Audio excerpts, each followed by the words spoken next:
Even Lovecraft wrote about the madness and terrors that go on in the mountains.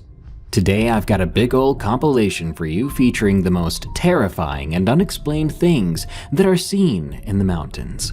So the next time you get your hiking gear ready and you start your ascent, make sure to bring a very buff friend.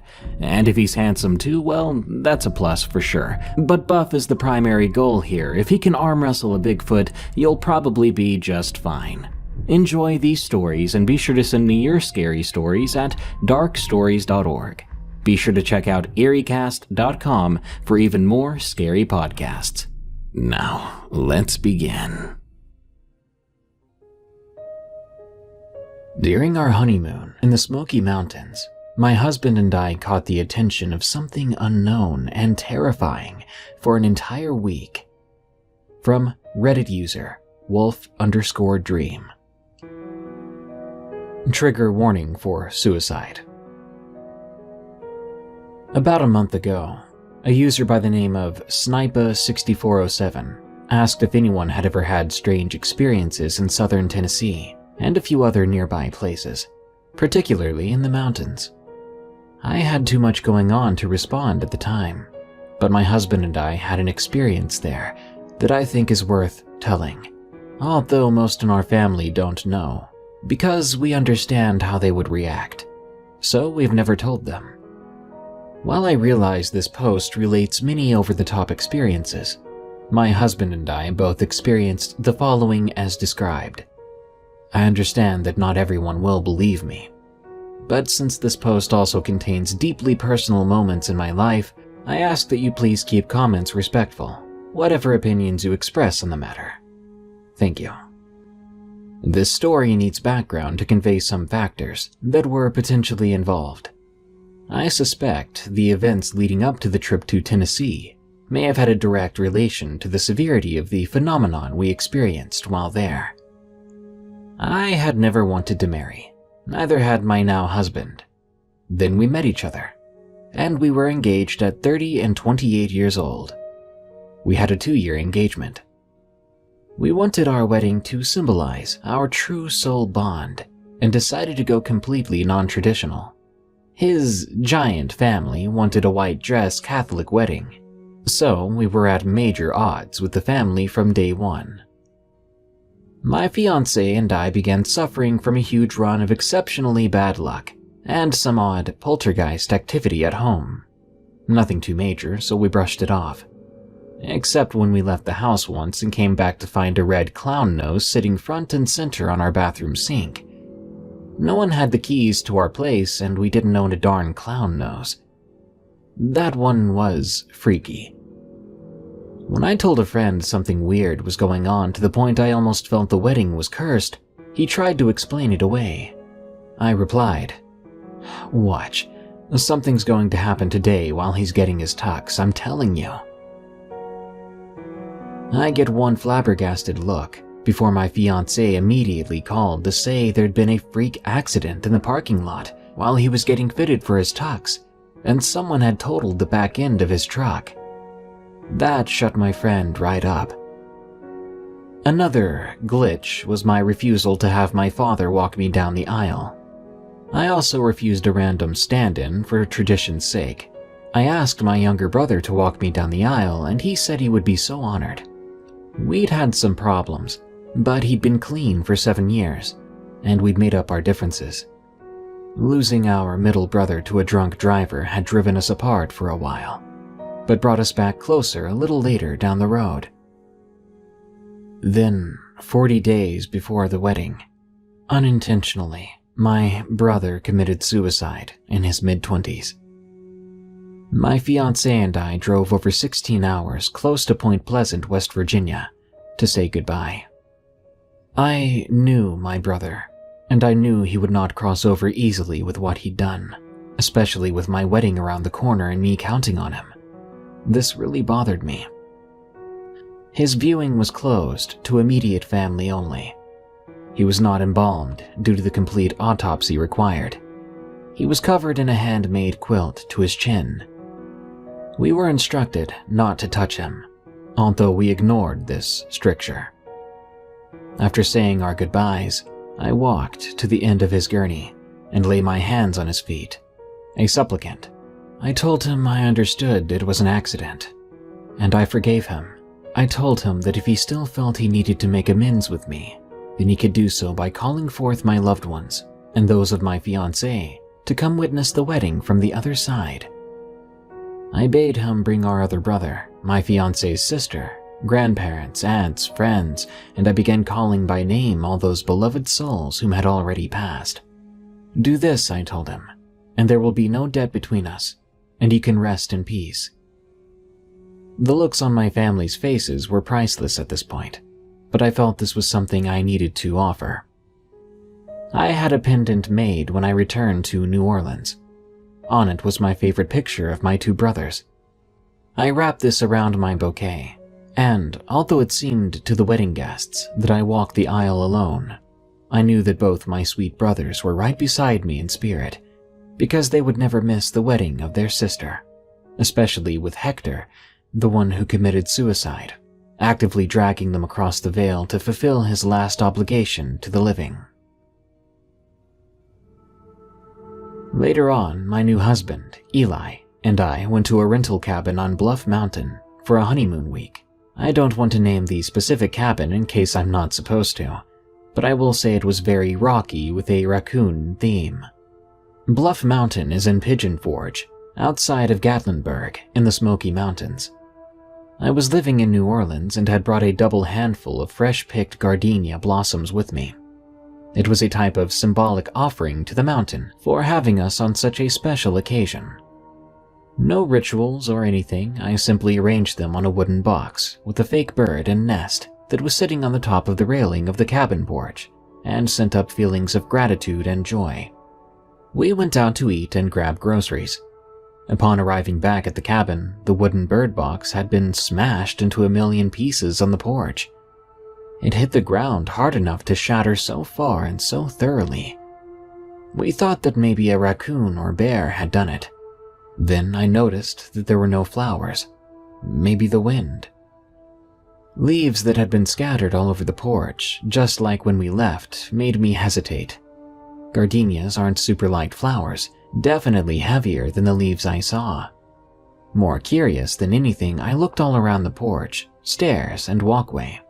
I shrugged it off until the next morning, when I went a little way down the driveway to pick some honeysuckle. About 20 feet from the porch, I glanced down and did a double take. There lay my gardenias, all of them. They had been piled up and squished flat as crepes. There were no shoe prints, but it took more than one stomp to flatten the pile like that. Unnerved, I walked away, wondering if the mountain didn't like my offering after all, then laughed at myself for the thought. Night 1. Eli woke up suddenly to what sounded like something big banging the support beams under the cabin. The cabin hung off the side of a hill, so the front half was supported about 15 feet off the forest floor by giant wooden posts. They were being hit so hard that the mirror on the wall was vibrating, which frankly should be physically impossible for anyone to do. Eli said every time he started to drift back off, there was another bang. He gets up fully, and after one more cabin-shaking bang, he decides to wake me. Apparently, he was trying to see if I would wake from the banging, so he would know he wasn't dreaming. But now he was 100% up. As he reached for me, he said the loudest bang or slap came from the area between the sitting area / kitchen, right at the bottom of the bed. It was a one-room cabin. He said it sounded like a giant book getting dropped from high up, but he was looking right there, and there was nothing. This bang was definitely inside the cabin. He began frantically trying to wake me, but he said I was so deeply asleep, he actually thought something was wrong with me. He said he could barely tell I was breathing. Then, this strange metallic jangling sounded from behind the TV, directly across the cabin from our bed. He said it went on forever, but he was too scared to go look for whatever it was, over there next to the huge windows past the spot where the noise originated from inside. It was this insistent buzzing that finally woke me. I remember it was so hard to come back to consciousness.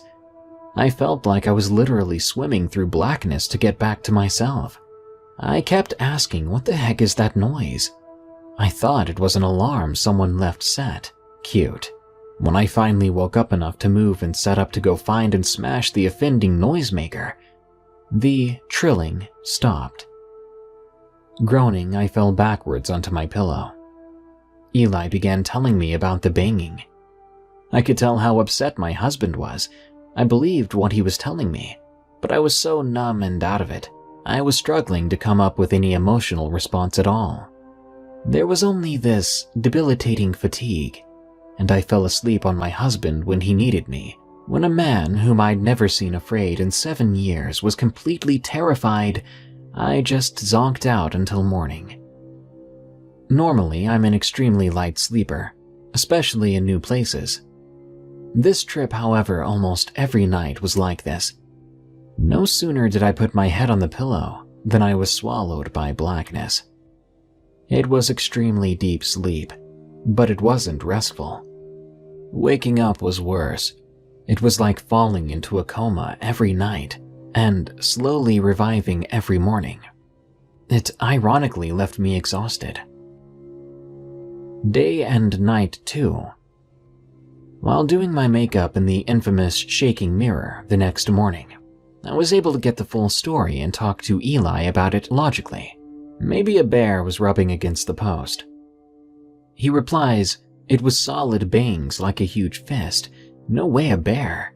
And what about the one from the center of the floor on the inside?" That reminded me of that stupid alarm. I told him that I was about to disable that thing. At the exact freaking second I mentioned it, that darn noise started blaring from behind the TV again. We both jumped like rabbits and laughed nervously. "Heck of a way to time it," I joked. "Punny."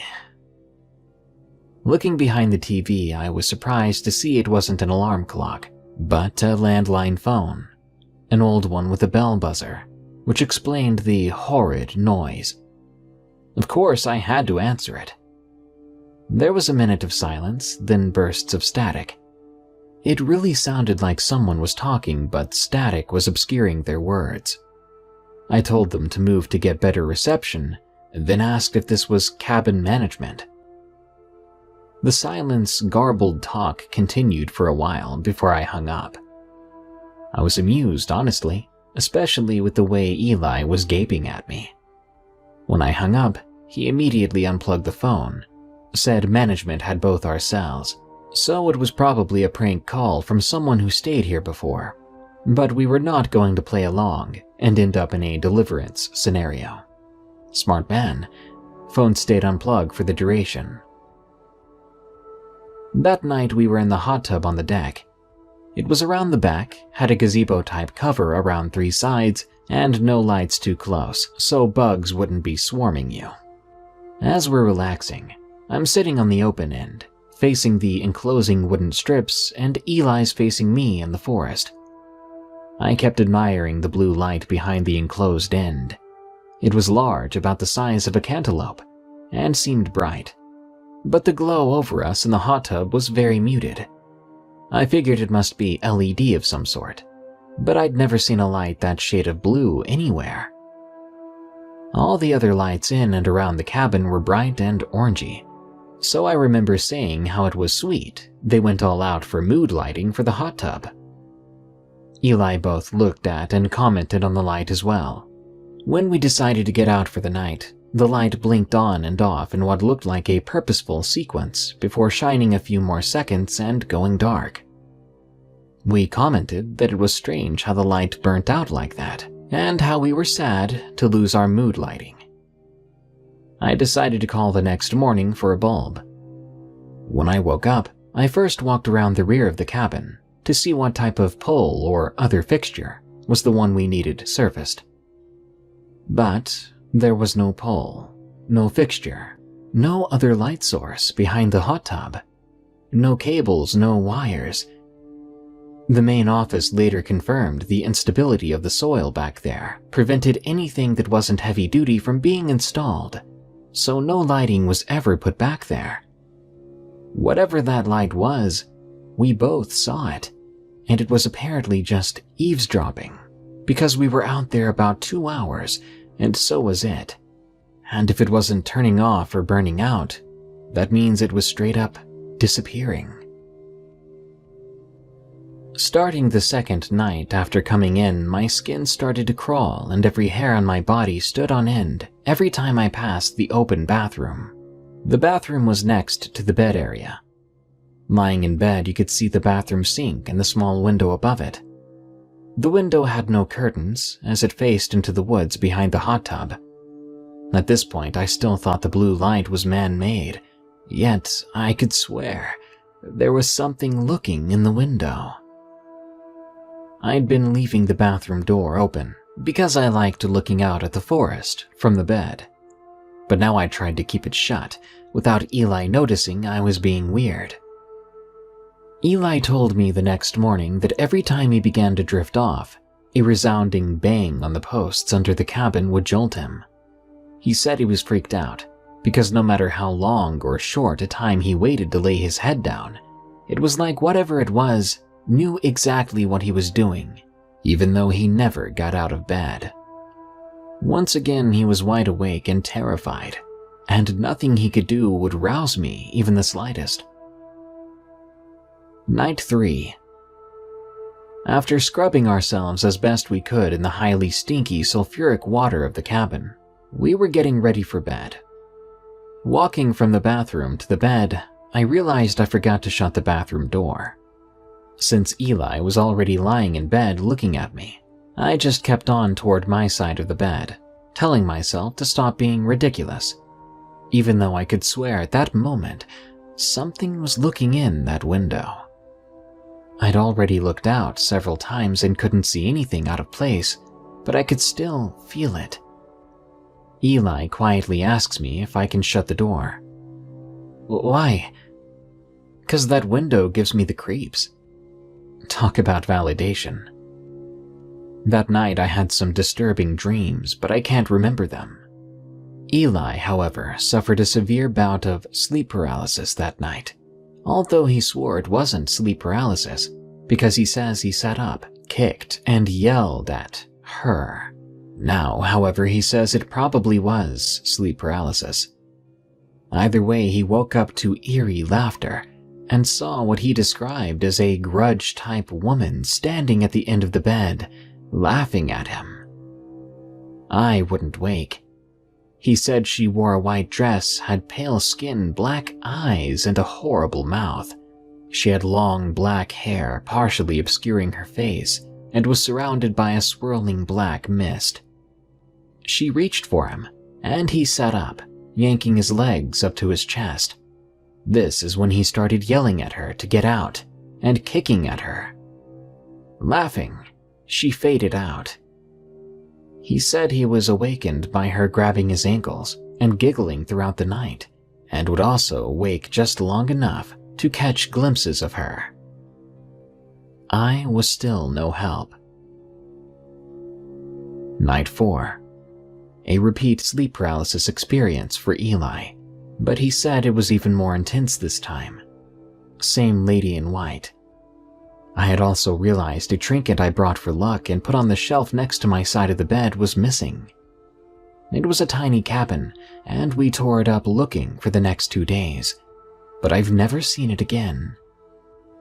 It was worthless except for personal reasons, and no valuables were missing, so I don't think someone came in and snagged it. Night 5. Whenever I sat up out of the water on the side of the hot tub, I started to get the same feeling of being watched I'd felt from the bathroom window. I would literally break out in goosebumps. It was Friday, and we could hear a group of, educated guess here, college kids, partying hard some distance out, but close enough to hear their screams, whoops, and cheers. Not wanting to give an intrepid, wood-savvy creeper a show, we went in. Not much else happened on night 5, but troubled sleep. At one point, Eli woke to frenzied banging on a support post, but it didn't last long or repeat. Night 6. Final. This was an extra night we received due to the piercingly sulfuric water in the cabin. The filters needed replaced, and so they comped us a night. The water wasn't dangerous, just really stinky, like eau de la terre de la rotten egg bad. And although our nights were weird, we were on our honeymoon and had just been through a tragedy.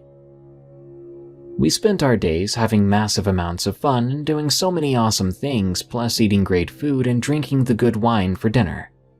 Gatlinburg is an amazing place to visit. It was our last night in the hot tub. It was wonderful, until I began to feel that intense regard from the tree line for the second night in a row. This time it was worse. I could actually feel the ill intent in this gaze.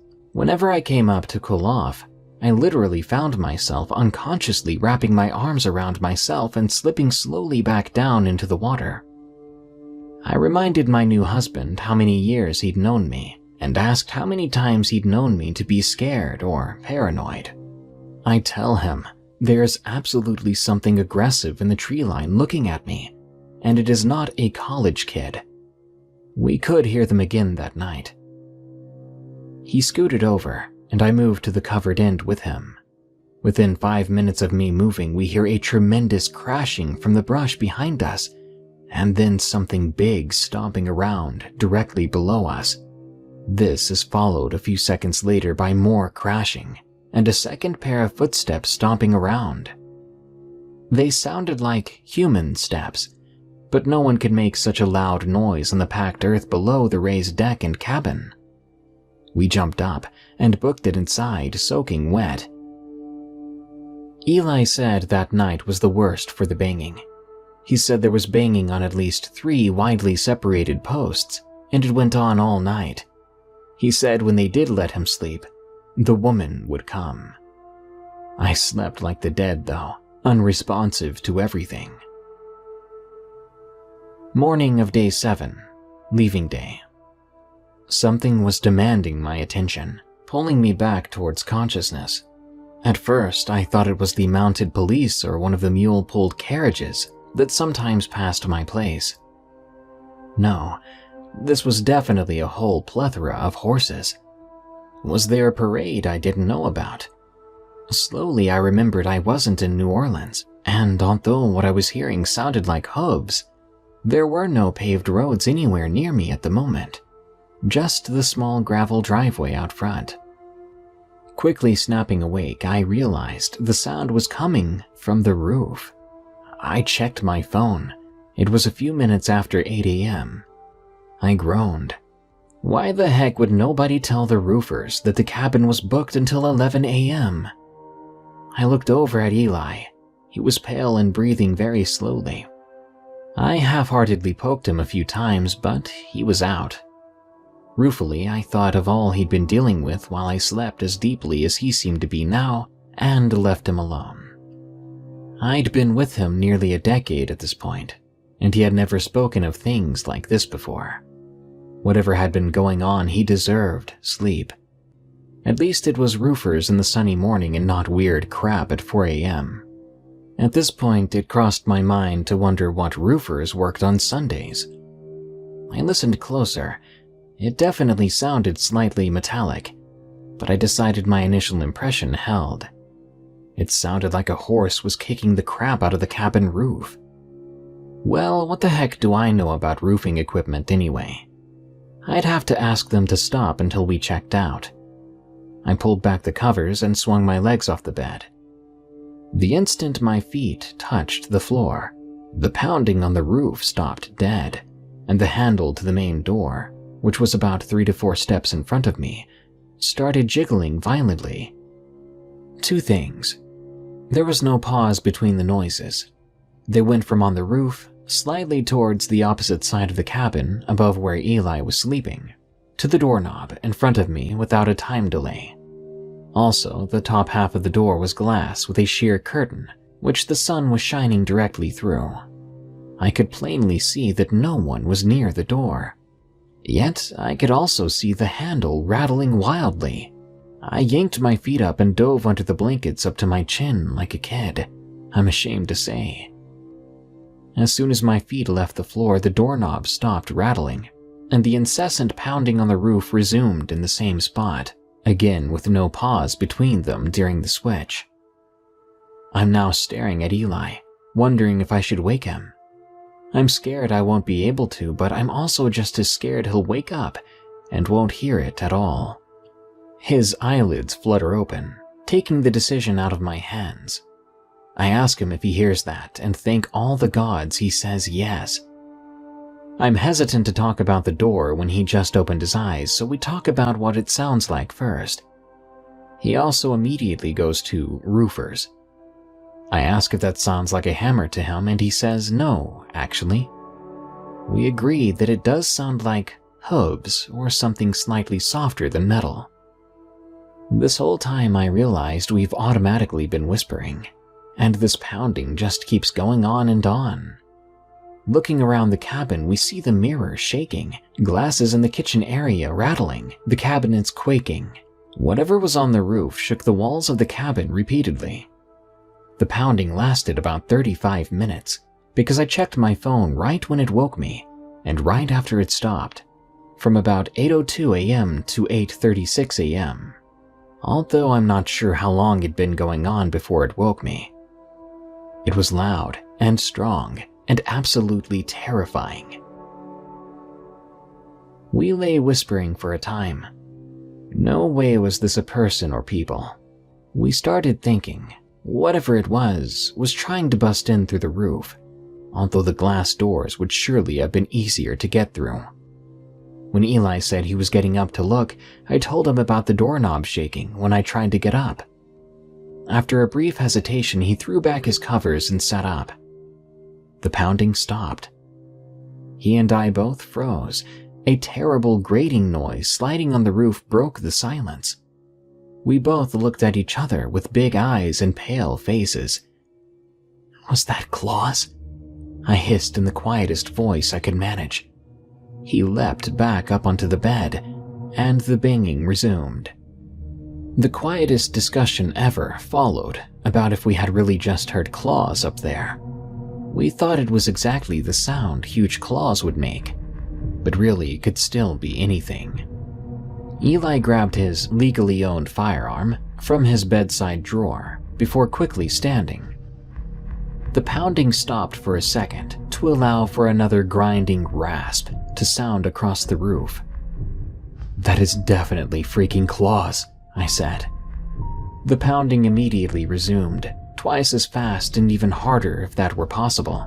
I could now feel the thumps reverberating through the bed.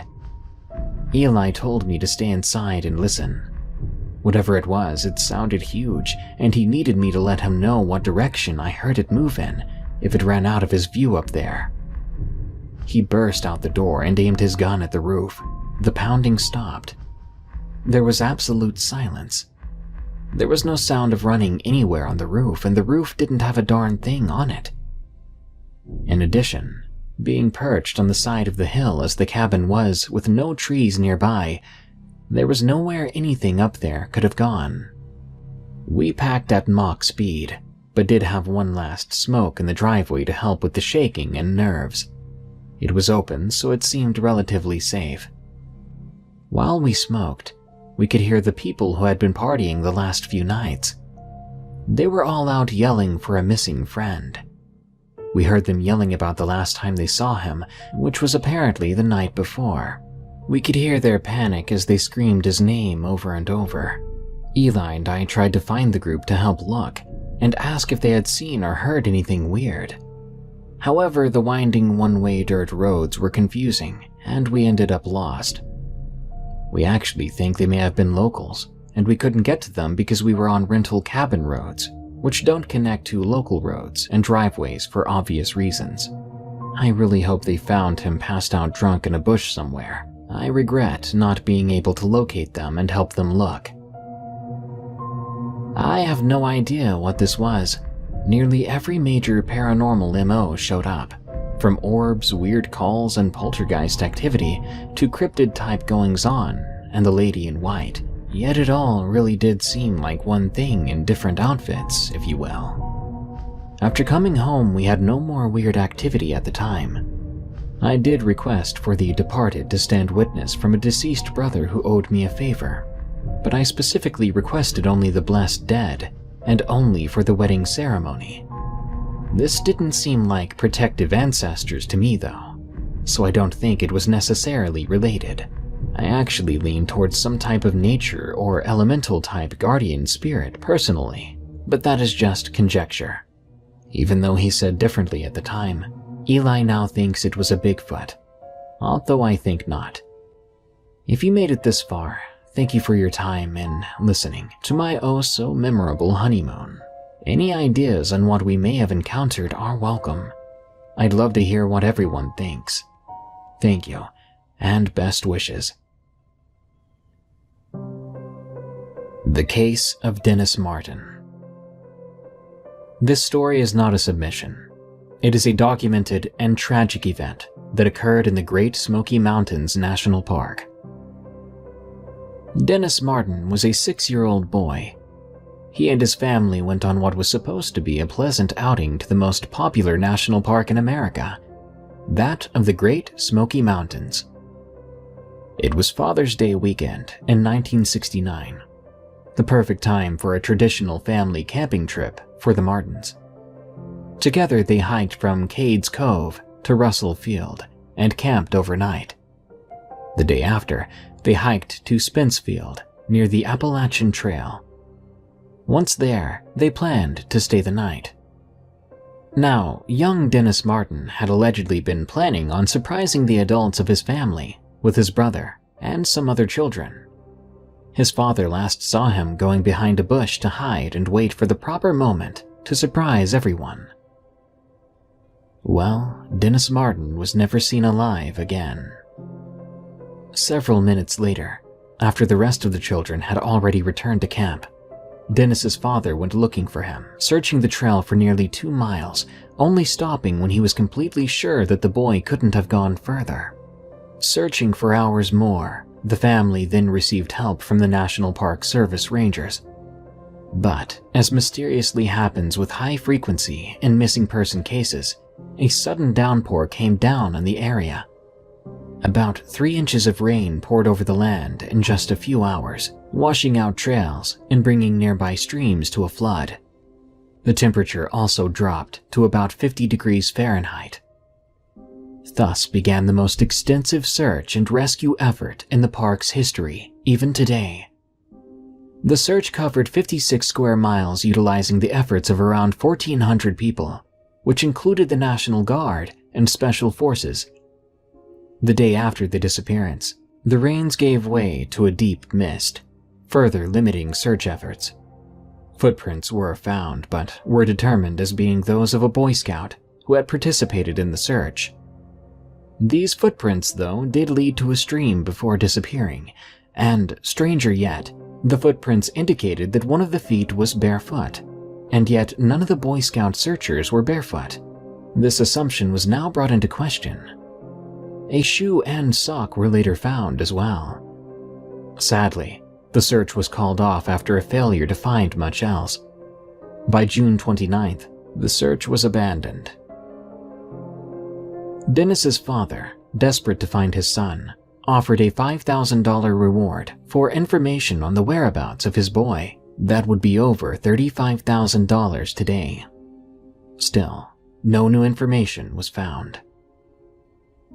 Years later, a ginseng hunter claimed to stumble upon the skeletal remains of a child. Unfortunately, ginseng hunting was illegal, therefore he refused to approach authorities with the information or whereabouts of the remains, fearing that he would be charged. That's the end of Dennis Martin's tale.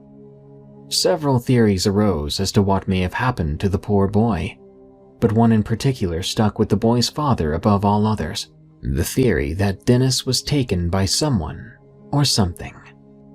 You see, on the afternoon Dennis disappeared, a tourist by the name of Harold Key, along with his family, reportedly heard an enormous sickening scream, and soon thereafter witnessed a disheveled-looking man run up the trail near the origin of the scream before he escaped into a white car. Other sources say the man had been attempting to hide himself behind a thicket and seemed to be carrying something over his shoulder. What happened to Dennis Martin? We may never know, but what we do know now is that national parks and deep, vast forests are beautiful places that must be tread carefully. Keep close attention to the ones you love, and never be the last in line. The Mountain Road, from Jacob. I live in the Great Smoky Mountains in Gatlinburg, Tennessee. There are a ton of black bears here, and I've seen so many of them. I know what they look like, and I'm saying that for a reason. Now, I live on the side of a mountain, and our landlord lives up the mountain about a mile away. I used to love walking up that road, so I wouldn't mind walking our rent up there to his house, until one day last week. It was daytime, so I was calm and felt fine. I started my regular walk up the hill until on the walk back I felt this strange sensation. I don't know why, but I decided to turn around, and when I did, I saw something that I couldn't believe. This odd animal. It was big and black and on all fours, and my first thought was, it's just a bear, I'll be fine, until I really looked closer. I realized the two front arms were longer and bigger than the back. Then, even though I couldn't make out any facial features, I noticed it had a flat face. Now, being a little freaked out, I picked up my pace and was jerking my head to look behind me and in front of me, with only a second at most in between. I still don't know what I saw, and I hope never to find out. I know it's only been a week, and I know it was a very quick experience, but I have not taken a step outside since then, except when I'm with another person. Anyone know what this strange creature or misshapen bear could have been?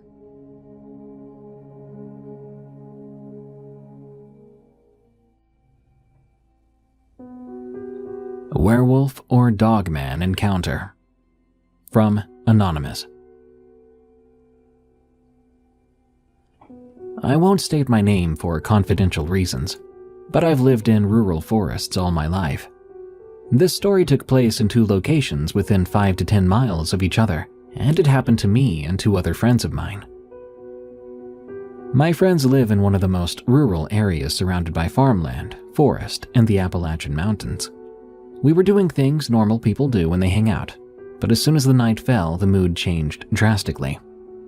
I felt as if I was being watched. It was just the beginning of the night, and we started to hear this knocking sound at the back of the house. My friend told me not to worry about it, so we tried to take our minds off of this, but the sound got louder. 3 consistent knocks turned into bangs. My friend had soon fallen asleep, but I couldn't.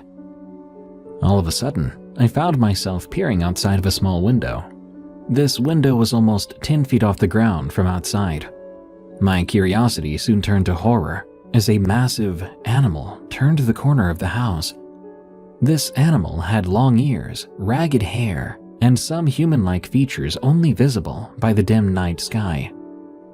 The one feature that stood out to me was its eyes. These large, glowing yellow eyes with hardly a pupil in sight gazed back at me. I was paralyzed with fear. With nothing to do, I tried to wake my friend, but to no avail. After what seemed like an eternity, I finally just walked away from the window, ignoring it and trying to sleep. The next morning, I told my friend what I'd seen. He didn't want to believe me, but eventually I convinced him I was telling the truth. Nothing else happened during my stay. The weekend went on normally, and I left, not telling anyone else, as I didn't want to be seen as a liar. This next encounter happened after my friends had moved houses, almost 2 years after the first encounter. I'd arrived at their house, my second visit there. My friend had recently told me he had seen something dark and big and beastly looking. We had planned to catch sight of this creature again, but we had no luck. One night, in the dead of night, we were outside, trying our luck again at finding it. It seemed a bit ironic that there was a full moon out. We then heard a howl that sounded like it was a wolf mixed with a man's scream. The look on my friend's face then was like no other. This friend was a skilled hunter, and the way he looked was as if he had never heard this before. My friends also lived beside a cattle field, so when the howl pierced the air, the cows started to go berserk. We joked about it and tried to play it off, but even so, we were scared. As we were heading back inside, those eyes appeared in the dark. The moon's light shined on its body. I could make out more of its features then from where we stood. It was hunched over, still 7 feet tall in that position, with sharp, jagged teeth, those same pointy ears, and what appeared to be a canine-like head on a man's body. I urged my friend to get inside fast, but still haven't told him why I freaked out. I haven't told anyone about this encounter, but I think what I saw was something straight from a horror film. Bear Beast of the Appalachian Mountains. From Doug. This story takes place in southwest Pennsylvania, roughly 40 miles north of the West Virginia border. I'm an avid outdoorsman and love spending time in nature when I'm not working. But one recent terrifying camping trip changed the way I look at the world we live in and what hides in the shadows. This happened in mid-April of 2020. I was out of work due to the crisis going on and decided it was a good time to go camping since it was relatively nice out. So I phoned up 2 good friends of mine to go camping on some state land in the Appalachian Mountains for a weekend. We'll call them Ron and Jake. On that day, we drove out to the most remote area we could find in the mountains. We parked my SUV, unloaded our tents and other camping gear, and hiked a few miles deep into the uncharted Appalachian mountain wilderness. In case you're wondering, all 3 of us were carrying firearms for protection. We soon found a small clearing in the dense forest, a perfect spot to set up camp. But we did all notice some large scratch marks on some of the trees about 7 feet off the ground. Of course, we didn't think much of it, as it was about an hour before dark, and we needed to set up our tents, gather firewood, and get a fire going. After that, we sat around the campfire drinking a few beers, listening to music, and retelling some old stories. By around 11 p.m., we all decided to call it a night. When we turned off the music playing on my Bluetooth speaker, we realized the forest had gone completely silent. How long it had been like that, I don't know. All 3 of us knew this was very odd, but we tried not to focus on it too much. We just climbed into our tents and tried to get some sleep. I awoke sometime later to an overwhelming feeling of dread. Something inside me was begging me to get out of there, to leave. And the forest was still silent. Until that silence was broken by Jake screaming not too far away, followed by some gunshots and a very deep, loud, guttural roar. This was like a grizzly bear roar, but far deeper, if you could imagine that. I bursted from my tent along with Ron, now completely sobered up. We had our guns ready. We'd been asleep long enough that the fire had died down quite a bit, but there was enough light there to light up the campsite. Suddenly, Jake came sprinting back into the campsite with his gun drawn, completely pale white and looking absolutely terrified. He yelled at Ron and I to just run, that it was coming. Ron and I were still trying to comprehend what was even happening, but what I saw next will haunt me till the day I die. There, walking up to the edge of the campsite on 4 legs, illuminated by the dwindling light of the campfire, was a giant, hulking beast. It looked like a grizzly bear on steroids. Dark brown fur, extremely muscular body, glowing red eyes, and the detail that showed us it really wasn't a normal bear, or a bear at all, were the large curled horns on top of its head. This bear-looking creature began to growl and bare its teeth at us. When it stood up on its back legs, it easily towered over us at 9 feet tall or so. The intense standoff was then broken by rapid gunshots by Ron. This snapped Jake and I from our petrification. We joined Ron in the fight with our guns. I'm not sure how many times we hit the beast, but eventually it did let out an agonizing pain-filled roar and dropped onto its stomach. The thing was definitely not dead. It was alive and growling, but momentarily paralyzed. I guess we'd pummeled it hard enough with our bullets to buy time, which allowed Ron, Jake, and I to sprint like heck out of there in the direction we'd come from. After a few minutes of running, we could hear not far behind us huge crashing footsteps and thick branches breaking. How neither one of us guys didn't trip and fall while trying to navigate our way through the dark Appalachian mountain forest while sprinting and being chased by some giant bear beast, I don't know, but it's an absolute miracle. Eventually, we did make it back to my SUV, and thank God I had my keys in my pocket. All three of us, completely out of breath, scrambled inside as I started up the SUV, that beast right behind us. I threw it in drive and stepped on the gas, speeding us all out of there. A few miles down the road, I had to slow down and puke out the window due to the fear, anxiety, and exhaustion. The car ride back home after that was completely silent. It wasn't until the next day all three of us spoke to each other about that terrifying event. Jake said he had woke up later that night with the urge to pee really bad. He had gotten out of his tent and walked away from the campsite when we were sleeping to relieve himself. He said he heard loud crashing footsteps coming towards him in the campsite, so he drew his gun, and soon he was face to face with the bear beast. That's when Ron and I heard Jake screaming and firing his gun. And well, you already know the rest. We never went back to that spot to retrieve our belongings, and I'm sure what we did leave behind was torn to shreds anyway by that creature. Be aware if you're near or in the Appalachian Mountains. Stay alert at night. There are strange, terrifying things undiscovered to mankind that live within those mountains. Lavender Silence. From Anonymous.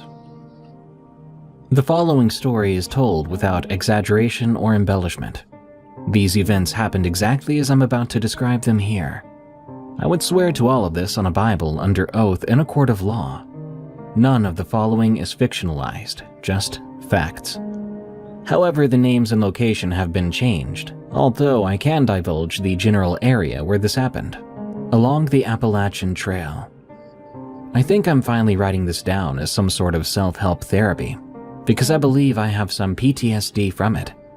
It's always in the back of my mind, and even now I think of it at least once a day, every day. For background information, I don't think that all religious people are crazy. I was raised going to church every Sunday when I was a kid, and I met good, genuine people who were well-balanced and sane. They practiced what they preached, fed the hungry, clothed the poor, and tried to live what they believed. These kinds of people are not the sort I'll talk about in this story. For reasons I won't go into here because it would take too long to explain, my family switched churches when I was about 13 or 14 years old. This new church was of the same denomination, but was a little more charismatic for lack of a better term. Bear in mind that this was also during the mid-1980s, when the Satanic Panic era was in full swing. People began to see Satan in everything, from toys to logos to rock music. So yeah, I went through the whole burn all your rock albums and only listen to Christian rock phase. What a laugh. If only I'd known then what I know now about some of those bands. But that's a whole different story. The short version is, a lot of them were phonies. Now, I only mention the Satanic Panic thing because it seemed to give rise to an influx of strange people that would come into some of these newer churches and claim to have the gift of discernment. They would say things to you like, "The Lord told me that this is wrong," or "You need to get that out of your life." I had one woman tell me that I had sinful homosexual tendencies because I liked men with long hair. Does that make any sense to anybody out there? I'm a girl. But because I liked long hair on men, I guess she thought I liked women instead of men? How does that make any logical sense? Anyway, you can see what I was dealing with. There were plenty of preachers on TV back then, who claimed to have these gifts as well. I'm sure you've heard all about the TV preacher scandals and such from that time period. But there were also these off-kilter churchwomen who did things like this as well.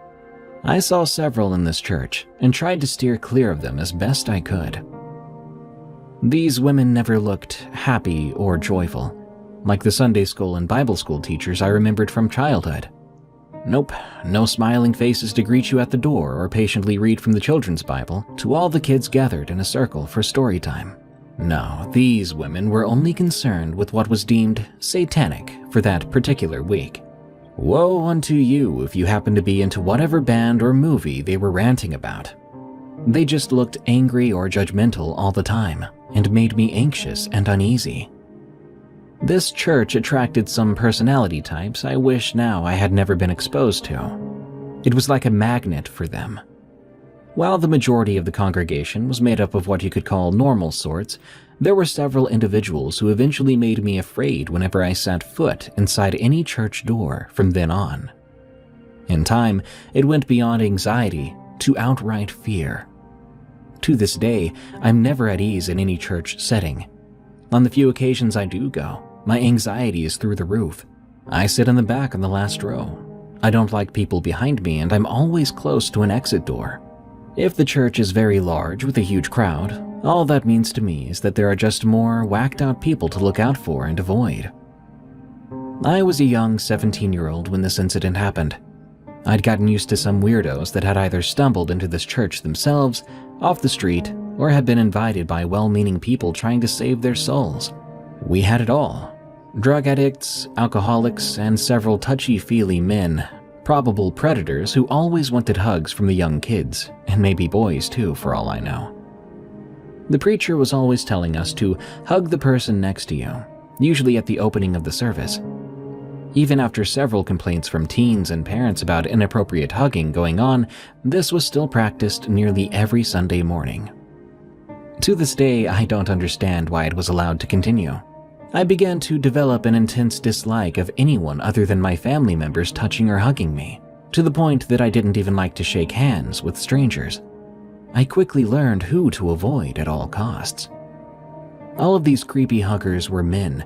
I don't think any of the creepy women were after a cheap thrill, but these strange women were disturbing enough in their own ways. They would give long-winded testimonies during service, taking up time that was supposed to be reserved for music or the preacher's sermon.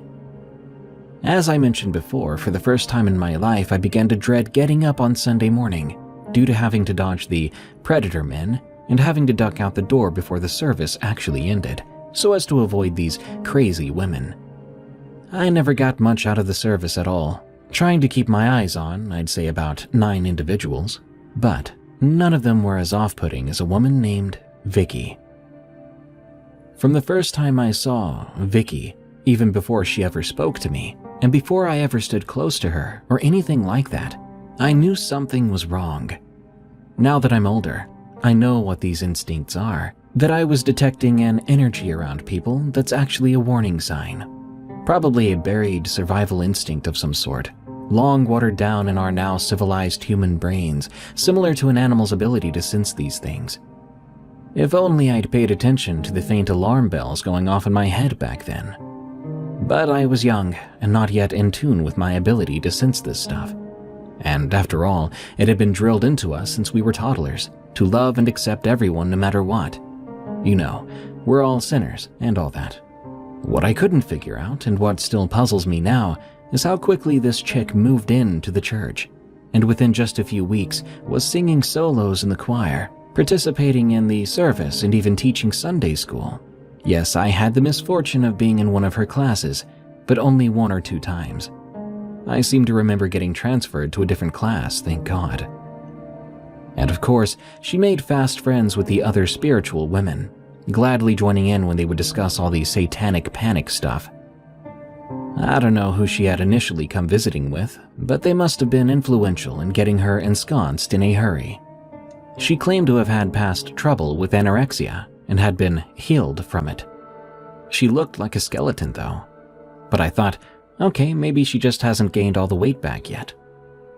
As for her singing, it's not like she couldn't carry a tune, but she was singing solos nearly every Sunday, telling her anorexia story along with it, again and again, Instead of finding this testimony spiritually uplifting, I got the feeling that she was somehow trying to emulate singer Karen Carpenter's story, maybe living some twisted, vicarious version of her tragic life. It was just plain weird, and she didn't have Carpenter's voice, that was for sure. No mellow, low voice. This woman was a soprano. This will be an important fact to remember later in the story. Anyway, this gradual takeover of sorts continued for several months. One incident affected me personally, because even though I was careful to not have much contact with this woman, I could not avoid it entirely. I would also occasionally sing solos during service. I was so young and naive then. You know how it is. Everyone tells you you have a lovely voice. You should use it or God will take it away from you. And my parents were involved with church music all their lives, so everyone expected me to follow in their footsteps. I cringe now when I think of standing up there on the stage singing. So one Sunday morning, I finished my solo, and at the end of the service, here came Vicky walking to the front of the line of people who had gathered to say, "Your song was beautiful," or other general compliments. I saw her approaching, but I could do nothing but stand there and deal with it. I couldn't just run out. That would have looked weird in that crowd of people. She got up to me, hugged me of course, and said something like, "Nice song, but you and I should get together and talk about your diction." For those of you who don't know, diction is the same thing as enunciation, singing the lyrics clearly. My first thought was, "Look, woman, I'm not getting together anywhere with you, chaperoned or not, to discuss anything." I was really put off after that, because for one thing, this woman didn't know me or anything about me, and for another, her statement wasn't a compliment at all, and she had said it not too quietly in this large group of people. I don't mind constructive criticism, but she could have said this in a different setting. But on the other hand, I didn't want to be in any sort of setting with her. I don't remember what I said after that, or if I said anything at all. Probably just nodded and moved on. I also never sang in that church again after that. Then came the youth retreat, and as you may have already guessed, Vicky volunteered to come along as a youth counselor. I'll note here that I had some bad experiences on youth retreats in the past. On one youth retreat, one of the young men in our group broke his leg and had to be taken away in an ambulance. And on another trip, several years before that, some guy in a non-church camping group down the way in the next cabin fell 80 feet to his death when he leaned over the edge of a cliff to throw up from being drunk. So it wasn't always fun and games and singing Kumbaya around the campfire. If I'd had the wisdom and outright second sight that I have now, I never would have gone to this retreat. The problem is, when you're still under your parents' roof at 17, you had to abide by their rules. Being at church and church functions every time the door was open was one of the rules. This included just about all youth activities, which was supposed to be a substitute for any worldly functions, which might result in hanging with the wrong crowd. Looking back, I would have rather hung out with my pothead friends at high school than go on this trip. My non-churched friends were cool with me. They knew I didn't drink or smoke, and they couldn't have cared less. We bonded over art and music, most of which I had to listen to covertly, of course.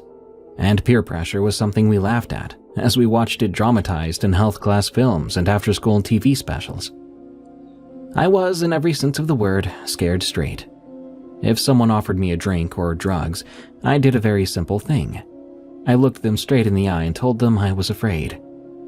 It worked every time. I wouldn't engage in any activity if there was the slightest possibility that I'd throw up, because I hated being sick. Still do. That's all there was to it. That's what kept me on the straight and narrow, not any religious teaching. And my friends, who were some of the heaviest drug users in the school, totally got it. We got along just fine.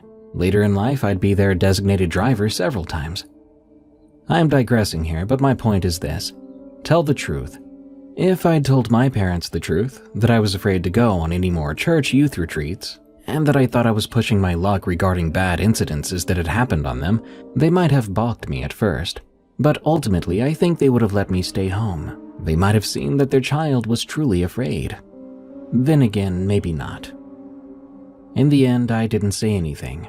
Even though I had a terrible sense of foreboding, I kept my mouth shut. But I didn't want to go. I had this intense, though vague, premonition that I could not shake off. It was late summer, August, and I only had a week or so before school started back up, and I wanted to just stay home and relax before starting my senior year. As the day to depart for the trip drew near, I resigned to make the best of it, taking my old Super 8mm movie camera. Video cameras had been around for a while by then, but I still liked the look of actual film, so I would save what little money I had to buy the increasingly expensive little 3-minute rolls of film. If nothing else, it would be a distraction. I could film some nature trails and maybe some of the other teens. After all, a few of them were friends of mine. From here on out in this story, I can only remember pieces of what happened, and only a portion of it will be in chronological order. The things I do remember are vivid, but if I tried to fill in the gaps, it would turn into fiction in those parts, and I don't want to do that. I want to tell the absolute truth with no drama or exaggeration. I think because of the trauma I experienced, it's impossible for me to remember some things. It's taken me a long time to get to the point of writing this down at all, and the next paragraphs will be the hardest I've ever written. The anxiety and PTSD are just that bad. My hands are shaking slightly as I write this. For starters, I don't remember hearing or knowing that Vicky was in fact coming on the trip. She seemed to just show up later on the second evening. I don't even remember her being at the church when we left. I don't even remember whose car I rode in to get to the place. If we'd taken a church van, I don't remember riding in it. I must have ridden in one of the counselor's cars. We'd been in this location about 2 years before on a different retreat with no bad incidents, so I don't think my premonitory fear had anything to do with the location itself. However, since the location was on the Appalachian Trail, well, anything's possible. This area of the US has had plenty of evil things happen within its territory, so I would imagine that anything was possible. Everything from ghosts to bad karma, from the atrocities of slavery to missing 411 cases, you name it, it's happened here. I've researched the area where that campsite is located. It's part of a state park, and I've searched online reviews to see if anyone else has had any paranormal experiences there. All the reviews I see are good ones with only minor complaints, such as the neighboring campsite had a dog that barked all night, or that the kiddie playground wasn't very fun. Nothing referring to cold spots, missing people, ghosts, or anything of the sort. If someone has had a really scary experience at this particular place, I've yet to find it, and I've studied it in depth.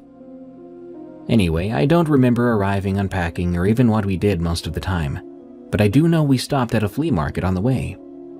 I remember walking through the aisles, admiring a doll that was way too expensive for me to buy, and I remember filming some scenery and some of us clowning around, although the film did not turn out well and was sort of faded. I still have it to this day and can remember some of what I filmed. Vicky is nowhere to be seen in the film. That's why I think she didn't arrive until that night or the second night we were there. At some point, we girls gathered in some sort of arts and crafts building to make some small floral arrangements. I don't know why we did this, unless there's something in the Bible about lavender, because that's what they were made of. They were like little dried flower posies made of lavender. To this day, I cannot stand the smell of lavender, real or fake. It's like garlic to a vampire with me. I'll explain why later. The next thing I remember is being gathered around a bonfire, but we weren't close to our cabins. We were instead out in a field, with the fire glowing, and there was some sort of half-barn amphitheater thing off to the side. It looked like something put up for local bands, or it could have been used for a church group gathering. At the time, it was pitch black dark out, except for the firelight and some small outdoor lights on the stage area. And of course, who should be sitting up on the stage, ready to grace us with a song? You guessed right. There sat Vicky, with an 80s boombox and an accompaniment tape, ready to belt out another high soprano number. Another strange thing is that I don't remember her hiking with us up to this place, so she must have drove down there in her car. We could do little but sit still and awkwardly listen to the song, out in the middle of nowhere. Now here's a very strange thing that I didn't remember until years later. Think about this. We were sitting either on the ground or on benches in August, right? I don't remember getting a single bug bite of any kind. We were out there at least an hour or two, because after Vicky's solo was over, I'm sure the youth pastor gave some sort of message or devotional reading or something. I remember we roasted hot dogs and marshmallows. I do seem to remember that, but not one mosquito bite. The next thing I remember is lying in one of the bunks in the cabin. I don't remember putting on one of the long nightshirts I always slept in, so I may have just slept in my clothes. And I don't remember taking a shower, although there was a bathroom in the cabin, so we didn't have to go to a bathhouse or anything. I was kind of a clean freak, especially when I was in any kind of camping situation, so I'm sure I probably did take a shower, but I honestly don't remember doing it. Anyway, the cabin was divided into 2 rooms, with the bathroom between them. On the previous retreat, I'd stayed in the back room, where there were stacked bunk beds. This time, however, I got stuck in the front room with a single bunk against the wall. I say I got stuck because guess who decided to spend the night instead of driving back? Yep, Vicky. I wasn't thrilled about this, and I was even getting concerned, but could do nothing about it. The rest of the girls had all the back bunks claimed. Except for 2 or 3 girls, the rest of the group was younger than I, and looking back, I don't remember how I got stuck with the younger set. Not that I didn't like them, but I felt frankly too old to be on this trip. I was outgrowing the youth group. To give you an idea of my bunk's position, if I got off the bunk to my right, the front door of the cabin was about 11 or 12 feet in front of me. There was a small high window to the right of the front door, high enough so that no one passing by could look inside. It was glass and had no screen. Keep this in mind for later as well. The rest of the bunks were also to my right. There were about 5 or 6 other girls and 2 counselors, one of which was Vicky. The third counselor was in the back room with the rest. I could do nothing except get through this night and dream of being 18 the next year, when my parents would no longer be able to force me to do anything or go anywhere I didn't want to. But for now, what could I do? Where could I go? I knew I wanted to leave, but I was over 100 miles from home, and there were no cell phones then, so I couldn't just call my parents to come pick me up. And I couldn't get one of the other counselors with the guys to drive me all the way home in the middle of the night, so I was absolutely stuck. The bunks weren't all crowded together like what you see in a makeshift disaster shelter, but the room was not very large either, so we were all still close together. I'd say I was probably 10 feet from Vicky's bunk. She was to my right, toward the front door in the middle of the room. She wasn't blocking the door in any way, but if I had decided to leave, I would have had to walk past her. My bunk had a very worn-out mattress, and I remember saying that I felt like a hot dog because the sides folded up around me like a bun. That sounds funny, I know, but later that night, I was glad that it did. It helped to hide me. In addition to not getting any bug bites, I will mention 2 more strange things before I try to describe what happened next. As I said, this was in the middle of August in the Mid-South in a cabin with no air conditioning. At no time do I remember feeling hot, and I'm sure it was hot and humid, because we had been hot and sweating while I'd been filming earlier in the day. So I was lying there in a bunk with some kind of clothing on with a mattress folded up around me in August, and I was not hot. This wasn't normal. The second abnormal thing was that not only did I not have any bug bites, I didn't hear any bugs either.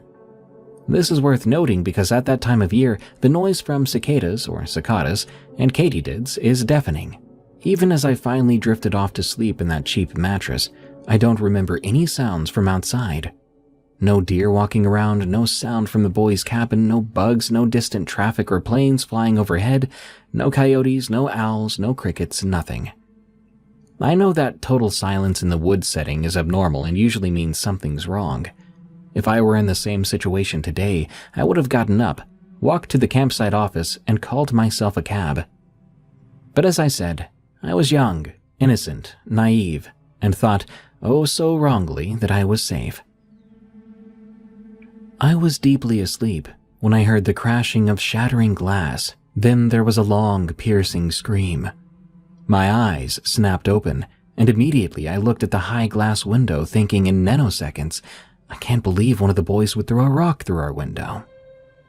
They were all good kids. Vandalism just wasn't something they would have done, not even to prank us. My brain was trying to wake up completely, and after about 2 more seconds, I was wide awake. But I didn't move. Something was telling me, don't move. What I heard then was this. "Did you hear that demon fly out of my mouth?" I raised my face just barely over the edge of my folded-up mattress, and I saw Vicky shrieking this and rocking back and forth. The other counselor sprang up and started to try to console and shush her. She had a flashlight and her Bible opened, starting to read scriptures to her. I couldn't tell if Vicky was crying or just mumbling incoherently. Again, I looked up at the window. It wasn't broken, so where had the crashing of glass sound come from? I lay completely still, although every cell in my body was screaming at me to run out the front door and just keep running. It had finally happened. This woman had gone off the deep end. It was around 3:30 a.m., I think, and here is another phenomenal thing. None of the girls woke up and asked what was going on. They continued to sleep as though they'd been drugged. No one stirred. No one moved. I thought that maybe, like me, they were just too afraid to move. But some of them were snoring. I could hear it, from the front room and from the back of the cabin. I was in survival mode at this point. I lay as still as the dead. Let me also make this clear, that I did not have sleep paralysis. I was wide awake, I could move. But as I said, something inside my head was telling me to freeze. Chalk it up to an angel or my second sight or whatever label you want to put on it. But I was wide awake and staring. At one point, the other counselor looked around in the dark with a flashlight, perhaps to see if any of us had awakened. And when I saw the beam moving over towards me, I snapped my eyes shut. I would play dead if I had to. I listened to the counselor praying, and I remember wanting to jump out of that bunk and run so badly. I was young and lean then, and they most likely couldn't have caught up to me. But I didn't breathe, I didn't pray, and I didn't move. I was being told not to move, and I did as I was told. After about 10 minutes, the other counselor got up and ran to the bathroom. I don't know if she was throwing up or if it literally scared the crap out of her, but she stayed in there for a while, with the door pretty much open, which left me alone with a crazy woman and a room full of slumbering adolescents. With great difficulty, I raised my head only slightly, enough to keep my eye on Vicky. If she got off that bunk, that was it. I would run to the back room and slam the door and barricade myself in with the girls in the back. She was still rocking, with her back to me, facing the front of the cabin. She was still muttering to herself, or at least I think so. I couldn't understand anything she was saying. Maybe it was another language, or knowing her, she probably thought she was speaking in tongues. Then this woman turned her head around to look over her shoulder, looking in my direction. It really was as if whatever had taken over her knew that I was awake, because she didn't turn to look at anyone else. My head was only barely elevated, but I saw her face lit from below by the flashlight, which makes even normal people look creepy. So we have to factor that in here, but what little I did see I never wanted to see again. What I saw was nothing like the silly CGI stuff or demonic makeup in Halloween stores. The problem is, I can't really describe what I saw, but I'll try. Her eyes were dark, but not like those black-eyed kids or something like that, just dark, as if the eyes themselves had sunk into the sockets. The face looked both angry, scared, sad, all of that all at once.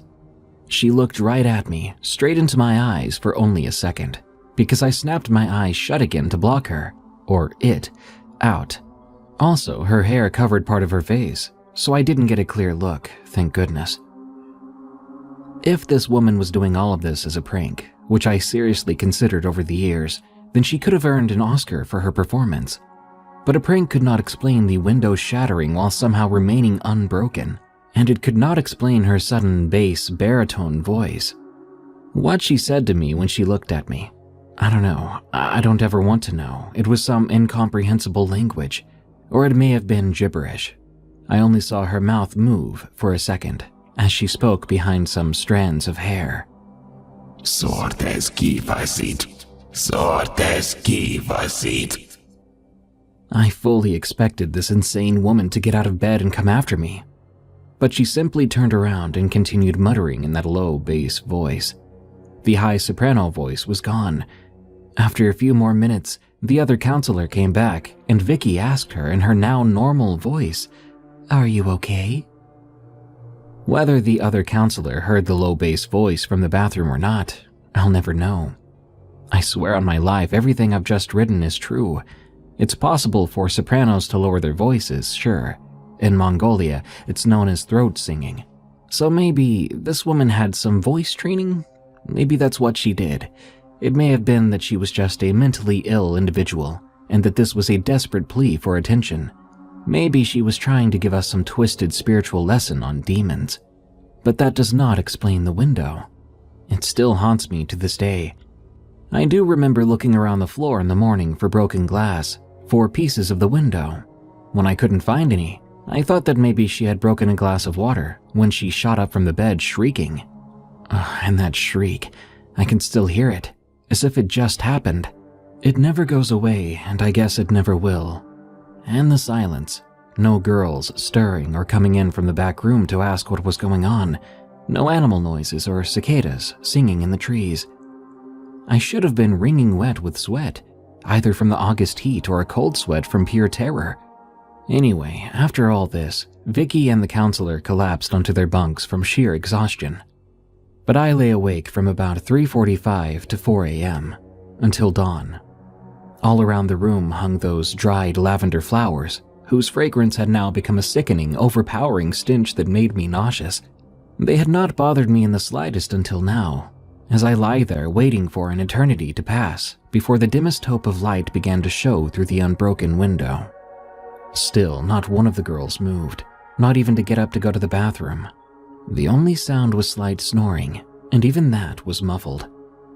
I never took my eyes off Vicky even though she was completely asleep, completely still. I did not move. In the years since this happened, I've pulled all-nighters to study in college and worked overnights in a department store, so I know what it is to be tired from staying awake all night. But none of that can possibly compare to the exhaustion I felt that next morning. I think I pretended to be asleep until most everyone had gone out for breakfast. I don't remember seeing Vicky outside around the picnic tables when we had our Bible study before we left. I don't remember eating either, nor talking to anyone. I found my younger brother and asked which car he was riding back in. Everyone else had claimed their rides, I guess, and no one seemed to want to ride with Edward, the older gentleman in his 70s, who had come out on the trip to cook for us. He had volunteered to help with the guys and brought his old Sanford & Son type truck, with no air conditioning. My brother said he was going to ride with him, so I climbed in next to him. We left the premises, and I never looked back, and I've never gone back to that place. We got out on the 2-lane road to get to the highway, and somewhere down the road, maybe 5 or 6 miles, the sun came out, shining bright. Then and only then did I start to feel hot and start to sweat. Normally, I'm an air conditioning addict, but for once, it felt good to feel this heat, because the heat felt normal. I was back with 2 normal people in an old rattle-trap truck, headed home. Edward was a quiet, soft-spoken man, and we rode with him all the way back home, listening to his calm, soothing voice as he talked about this and that.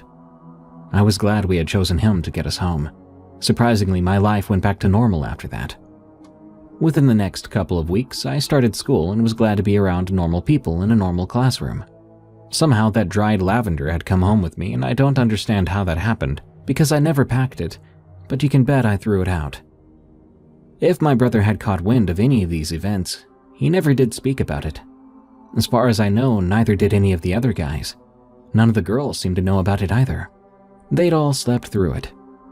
We've talked about that retreat in years since, and they've never acted like they knew anything unusual happened, so I kept my mouth shut. I don't know if what happened at that place had to do with the location itself, out on the Appalachian Trail, or if it was brought in by this crazy church woman.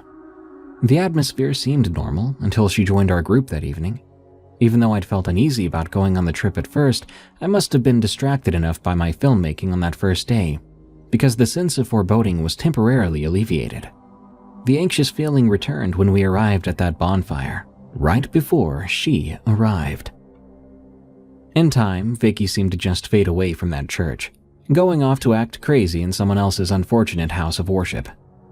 After the incident, I went to church less and less. I got into some heated arguments with my mother over it. It's not like I had a problem with the faith itself, it was just fear of certain people. but I couldn't explain this to her. By the next year, I was legally an adult, and there wasn't much she could do to force me to go. Whenever I would give in and go, I would show up late, barely heard the sermon, and I would duck out as soon as the preacher would start the closing prayer. I just couldn't be around those people anymore. Even though Vicky had gone, there were still some other weird church people to avoid, so I did. I buried what had happened and never talked about it, but I've always had one burning question. Why was I the only one of the youth group to be awakened? Why me?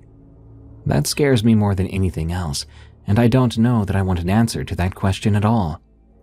The only time I saw Vicky after she had left the church was about 3 years later in a small grocery store.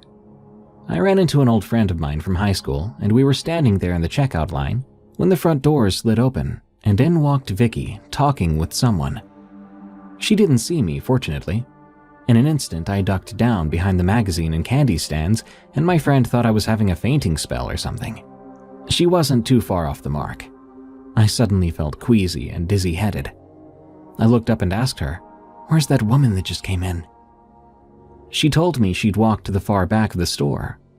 So I got up quickly and did the fastest checkout of my life. The cashier knew something was wrong and hurriedly scanned everything for me. My friend helped me bag my items, and when we got outside, I told her that I had a horrible experience with that woman on a church retreat, and I had to get out of here before she came back. She understood, and we exchanged phone numbers to stay in touch. After that, I jumped into my car and sped off. From then on, I absolutely avoided that part of town, and I still do today, just in case. It's possible that Vicky may be dead now. She was in her late 40s or 50s back then, but who knows? My only advice to anyone in church is this. Just because a person goes to church doesn't automatically make them sane or trustworthy. If you're a parent, check out the people going along as counselors on your child's church camp trips. If they claim to be Christian or whatever faith you follow, that doesn't really mean anything. Maybe it mattered in the old days and carried more weight then, but not anymore. And if your child is feeling uneasy about something, anything, don't just brush it off. Children, even in adolescence, are sometimes more in tune with the ability to sense when someone or something is just wrong. And while I personally do not play around with Ouija boards, witchcraft, or calling up spirits, the evil that these crazy, supposedly more spiritually gifted women see is, in reality, not to be found in your latest heavy metal rock album, or action figure, or role-playing game. Sometimes that evil is sitting or standing right next to you in church, and it may want a hug.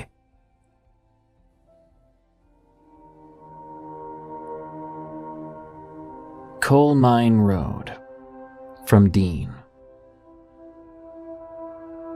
When I was young, my parents moved around a lot. I must have attended 10 different schools during my life. My dad was the kind of man who shouldn't have had kids. He wouldn't keep a steady job and forced my mother and later my aunt to work long hours to support our family, which included 6 kids. He was a schemer and always looking for an angle to work. My earliest memories were bar fights and my dad robbing my piggy bank while he was drunk in the middle of the night. My mom followed him like a god. To this day, I don't understand why. He was physically violent with her, and she stayed with him for over 20 years until all the kids had grown. I guess she stayed for us more than anything. The story actually begins when I was 10 years old. My dad outfitted an old school bus with bunks, and we traveled across the country from Utah to Indiana and finally to Kentucky, where the bus engine died. So the bus was our home for a long time, until Dad finally rented what could only be described as a shack on the side of a mountain. This was near Burkesville, in what is known as the Cumberland Gap. Very mountainous with steep hills, with gravel roads carved into the mountains. The house we rented was from an old man named Howard, who owned a gas station and convenience store where 2 roads intersected. Howard was a good old man who took a liking to my dad. He used to give us the flat sodas from his gas station when we were waiting on the bus. For us, it was a very rare treat to drink anything more than water. There were 6 of us kids all together. Marty, who was just a baby, Michael, who was in kindergarten, my sisters Jean and Carol Ann, who were in 3rd, and my brother Jim, who was in the 2nd grade. I was the oldest in 4th grade. We would walk down a steep gravel road that was about a quarter of a mile from the house each day to the bus stop. I remember the gravel road was overgrown and had old houses that were dilapidated on both sides. The town had been part of the company housing for a coal mine that closed up back in the 50s. Kudzu and vines covered houses. Old trucks and cars that were no more than rust piles lined the sides of the road, looking out of the brush as if they were trying to hide. Howard called it the Coal Mine Road. The house we lived in was at the top of the hill from the gas station, then about a quarter mile down Coal Mine Road on the right. It was the only house not grown over with kudzu and weeds. The road kept going to a clearing where Howard had an oil rig. I remember there were copperhead snakes, and we'd keep ourselves at the center of the road so no one would get snake bit. Sometimes they would come out onto the gravel and warm in the sun, especially early in the morning. We would throw gravel at them to keep them back. We were warned never to venture off the path because Howard had told us that there were hidden dangers all around. Old cellars that had caved in, uncovered wells, and of course, the snakes. Mom was very careful to keep us all near or in the house as much as she could, but being the oldest boy, I would be sent out to get coal from a coal pile. A potbelly stove was all we had for heat. It was a chance to goof off and look around, throwing old rocks at the windows of those old houses I could see through the woods. One day, Mama asked me to go out and bring in some coal. I was watching TV on a black and white TV set in the bedroom, and I didn't want to get up. So I acted like I didn't hear Mom ask. She finally came in the room fussing and said that if I didn't get the coal right now, it would be dark. So out I went. We had an old wheelbarrow that we used to bring the coal up to the house. Then we'd take a few large pieces in and put them beside the stove. For those of you who don't know, coal is very dirty, and it gets all over you. The old wheelbarrow had a steel wheel that needed grease and would squeal as you pushed it down the road and over to a pile of coal that Howard had brought out for us to keep warm. In a lot of ways, I think Howard worried about us in that old drafty house. This was sort of his way of helping. It was already dark when I shoveled the last of the coal into the wheelbarrow and turned toward the house. Then, I saw something. On the road past our home, there was a light. It was dim like an old lantern. Dad wasn't home, that I knew. He was working at a blue jean factory 4 hours away, and he wouldn't be home until Friday. The light bobbed as it came slowly up the road, like someone walking. There was nothing down that road now. No reason for anyone to be coming up from the old oil rig and coal mine, and if it was Howard, he would have taken his truck instead of walking. And yet here it was, a dim yellow light that seemed to keep a steady pace toward me. I gave the wheelbarrow a push. Then I stopped. If they didn't know I was here now, that would have told them. I dropped the handles of the wheelbarrow and made a run for the house, hoping I could beat the lantern carrier. As I ran the 100 yards or so to the house, the lantern grew closer, but kept its steady pace, not pausing. I could see it was a lamp, flickering with a very dirty, dusty glass cover. I could make out a single person in the light of the lamp as it swung at the end of the arm, walking ever closer to me and my home. I burst through the door of the house and yelled, "Mama, there's someone out there on the road, behind the house." Mom came out of the kitchen and came to a halt just inside the living room. There was no doubt based on my face that I'd seen something. I wasn't overly afraid of the dark, and Mom knew that.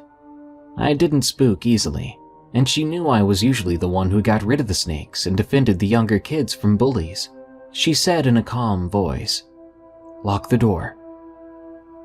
I ran back to the front door and shut it quickly, not taking time to look for the lantern. I turned the old deadbolt lock and a homemade wooden lock we had made with a nail and a flat piece of wood.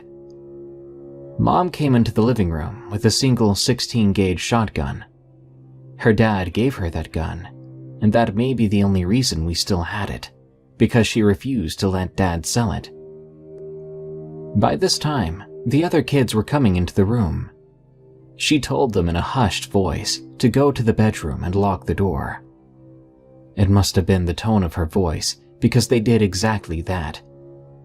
I could hear Marty crying behind the door and my oldest sister hushing him. She walked around cutting off lights, the kitchen, the hall where the potbelly stove was, the living room. The house had those old string lights to a single bulb, so as each light went out, the house grew very dark. The only light was the light of the porch light and the light from under the bedroom door. Mama began to peek out the windows. First, she looked out the kitchen window. The back door was locked, I could see. She peeked out the small window in the door then, and then the living room windows, then the bathroom. Nothing. She turns to me and asks, "Are you sure you saw someone?" I answered quickly, "Yes, they had a lantern and were walking up the road." "From the mine?" She was looking at me intently with a furrowed brow now, her voice raised like she was questioning the information. "You better be telling me the truth," she responded flatly, rechecking each window. I was hurt and at the same time angered by her lack of belief. I then started checking the windows myself, but I didn't see anything either. Finally, Mom opens the front door and steps out on the porch. She goes to the edge and looks up and down the road. I peeked out from behind her and didn't see anything either. The moon was above the trees now, and you could see clearly there wasn't anyone on the road. I guess it would be easy enough to turn off the lantern and slip into the woods, but why? We didn't have any kind of flashlight, so we had to just strain our eyes and see what we could. Nothing moved. No noises came from the woods, but we could hear the other kids bumping around in the bedroom.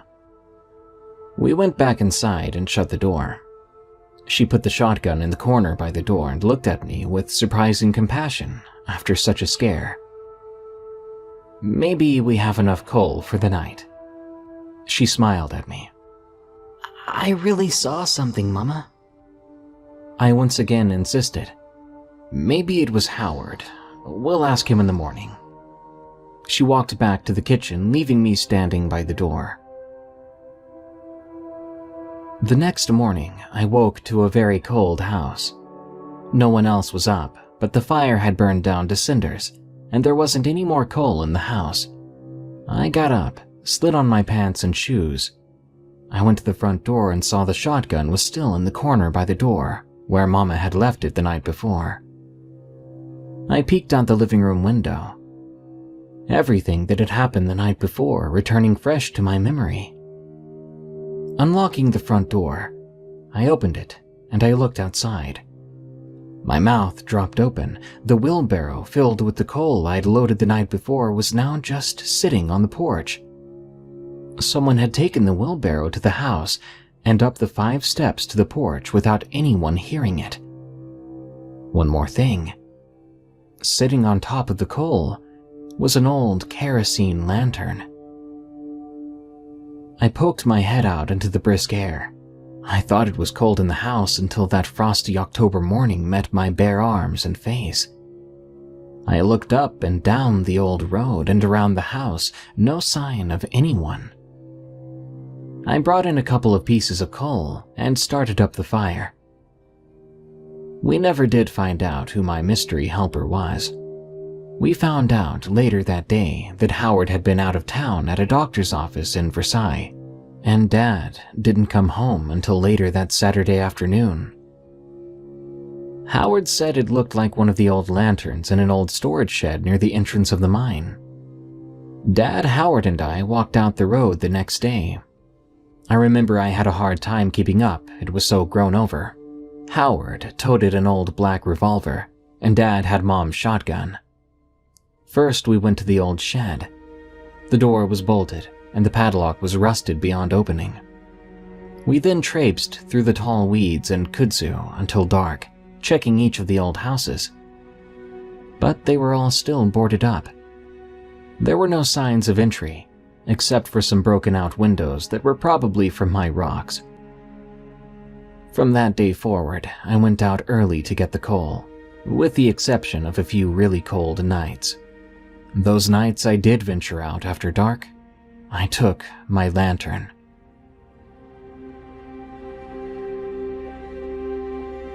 Terror in the Wild and Wonderful Mountains of West Virginia. From Wayside Strangler 86. If anyone's ever seen the Wild and Wonderful Whites of West Virginia before, it's the exact area where this event occurred. I literally had to drive by their house on the way. Hank Williams III also wrote a song about it, called Boone County Blues, which really captures the essence of the depressing, drug-consumed area. I worked as a lab technician for an independent company. I would run analyses on coal samples to determine the quality, BTUs, ash, sulfur, things of that nature. Part of the job was driving company pickup trucks to various different coal mines, train loadouts, and the river docks to draft barges and collect samples. We got a call at around 2 a.m. to go pick up a train sample over in an incredibly remote area. The mine was miles away from absolutely anything. In order to get there, I had to drive across a place called Williams Mountain, home of Jesco and all the other whites. It's a notoriously steep, curvy, and dangerous mountain with a very high rate of accidents. I made it to the mine and collected the sample without incident. After about 15 minutes of driving, I started back up the steep mountain. Having made the trip numerous times, I could take the curves pretty fast, especially when it's pitch dark and you can see headlights approaching you. The nearest stoplights, stop signs, or streetlights are a good 30 miles away, so it's a different kind of dark. The complete darkness just perfectly compounds the isolation. It was because I was driving so fast that I was completely caught by surprise when it appeared that there was a vehicle quickly catching up to me. I started to speed up, but before I knew it, they had caught up with me. When they got close, they turned on their high beams. I could tell it was a truck from the height of the lights, but the bright lights had me somewhat blinded. It was then when the terror really began. They started edging closer and closer until they were right up my rear. It didn't matter how fast I went, they stayed right on me. All of a sudden, they just stopped in the road and killed their headlights.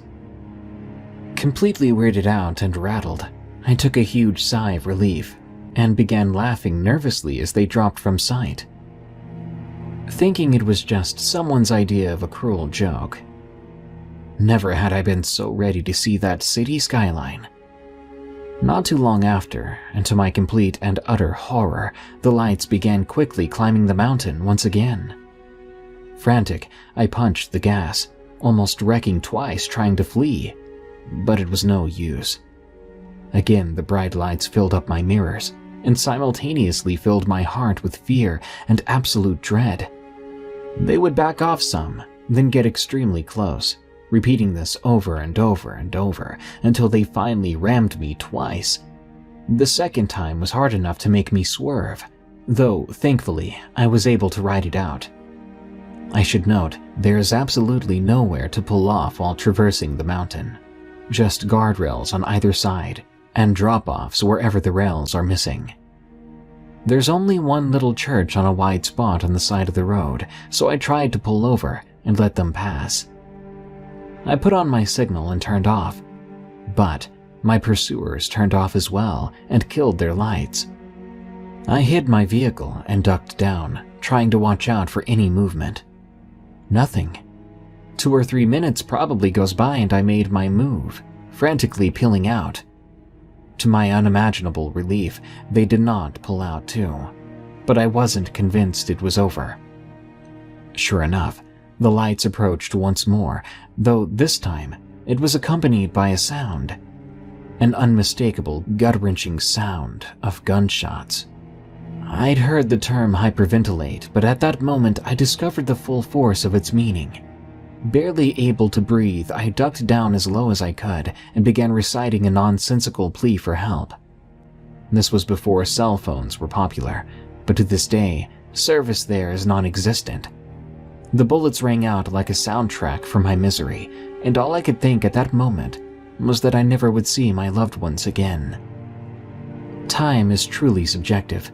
It felt as though I was on that mountain for days, but I finally reached the end. I eventually saw a few houses and immediately pulled into the first place I could. The truck didn't turn down the driveway, but lingered in the road with the headlights off. After a couple of minutes, a porch light came on and the truck did a donut, starting back up the mountain. A man emerged from the home, but I left as soon as the truck's lights were out of sight. I yelled, "Sorry," out the window and drove like a reckless lunatic the rest of the way. I ended up getting pulled over for speeding on the interstate. I didn't even attempt to explain, as I figured it was a small price to pay, all things considered. Obviously, I never entertained the idea of ever making that run again, and my boss began collecting samples in the daytime only for that particular site. The mountains of West Virginia are incredibly beautiful, but there's also a lot of danger lurking in the depths of their remote isolation.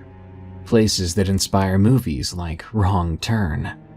Places where no one can hear you scream. Giggles from Sidriex. I used to work for a motorcycle company in a very rural province of the Philippines. Unlike other places, my home island has only one city for now, and that's where our main office is located. My job at the time was as a field representative, but I mostly handled the collection of monthly payments from our customers. Most of our customers live in various secluded areas near the shorelines, mountains, and vast forests, hence why I was required to go collect their payments. More often than not, they supposedly forgot their monthly due dates, so it's up to me to remind them. I'm only a 5'6" tall guy, but I'm not skinny like my other coworkers.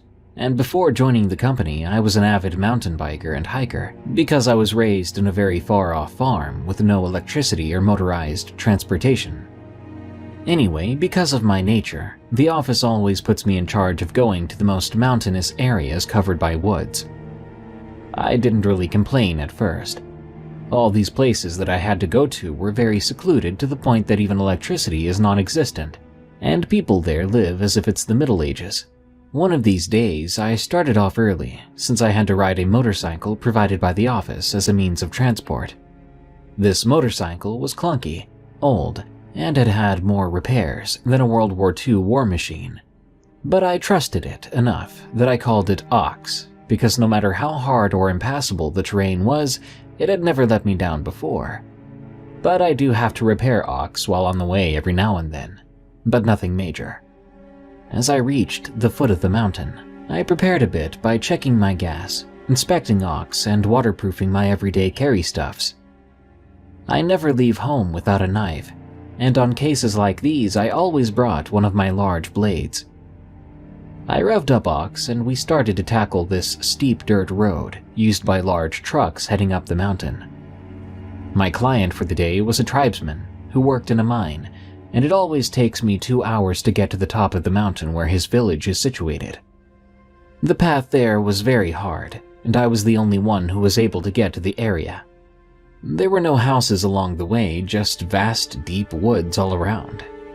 Usually, in places like these, I would hear the typical rainforest sounds every time, but that day was different. I stopped for a while and had my breakfast on the side of the road. Ox was parked on a grassy part, while my food and hot coffee were placed on top of the gas tank and seat. While I took a sip of my hot drink, I heard what seemed to be giggling sounds behind me. It was almost as if children were playing nearby.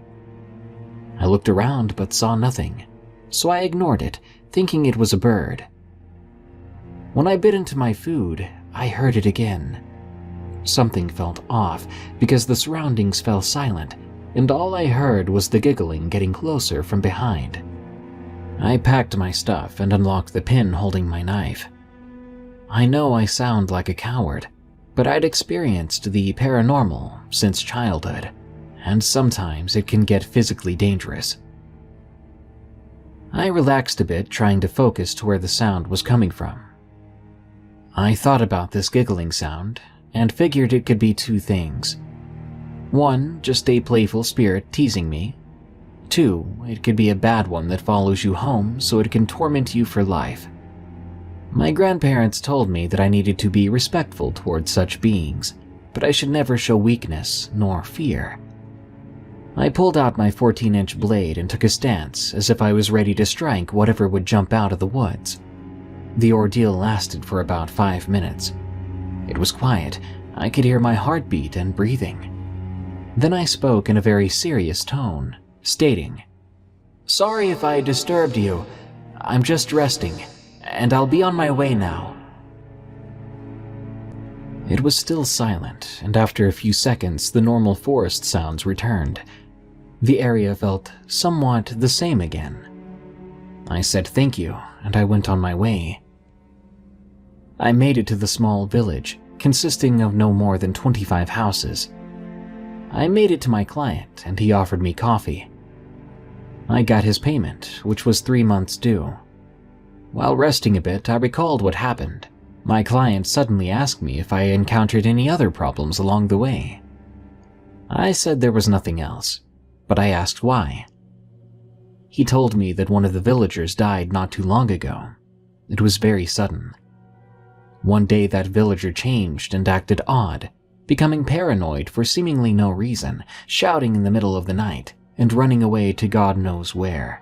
He went missing for days and was found dead under a tree. The elder shaman said the poor man was haunted by an evil spirit, and it took his soul. The man was never a brave one to begin with, and was easily scared by anything. I thought about what my client said and bid him farewell. I rode down the mountain and passed the spot where I rested and had no other issues. I went home exhausted and dropped onto my bed. I remembered the events that happened and thought about what I encountered back there. Was it the same evil spirit? Did I have a standoff against it and prevail? I had no idea, but I knew for sure that with my line of work, it would not be the last time that I'd encounter such incidents. The Sasquatch Stalker, from Crystal Holly 22. Location, North Carolina. This story happened when I was 12 or 13.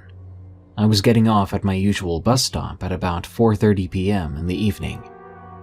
From there, I had an 8-minute walk down a sort of long, cracked road. Where I lived was a new housing development, and because of this, on my left side of the road was pure swamp and dense woods, while on my right, there were a few houses here and there. As I was walking home, I felt this unease, as if I was being watched. Now, to be honest, I did get this feeling a lot when I was in or near the woods, so I blew off the feeling, chalking it up to me just being scared. At most, it was just some territorial forest animal watching me.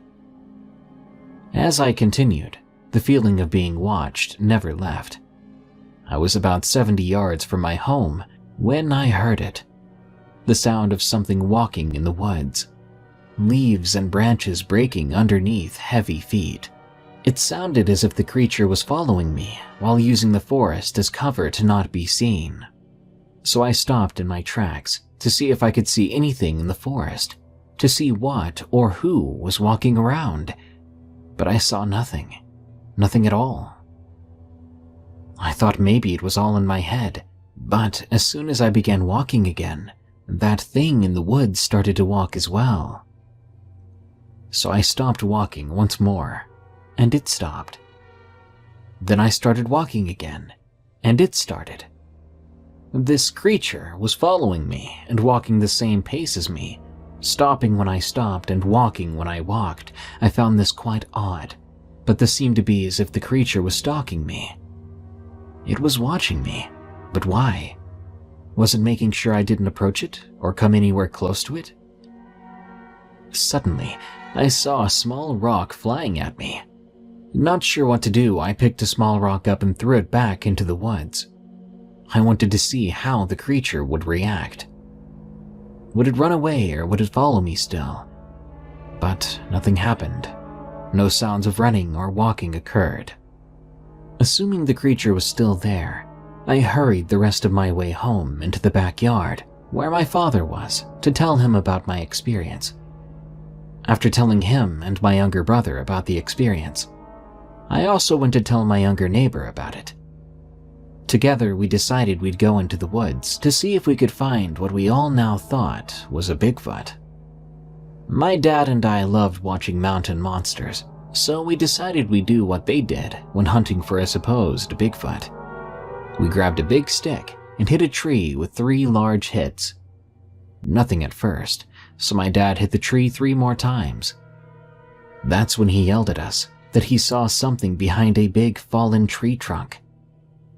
At first, we thought he was seeing things, until I saw a dark figure behind that trunk.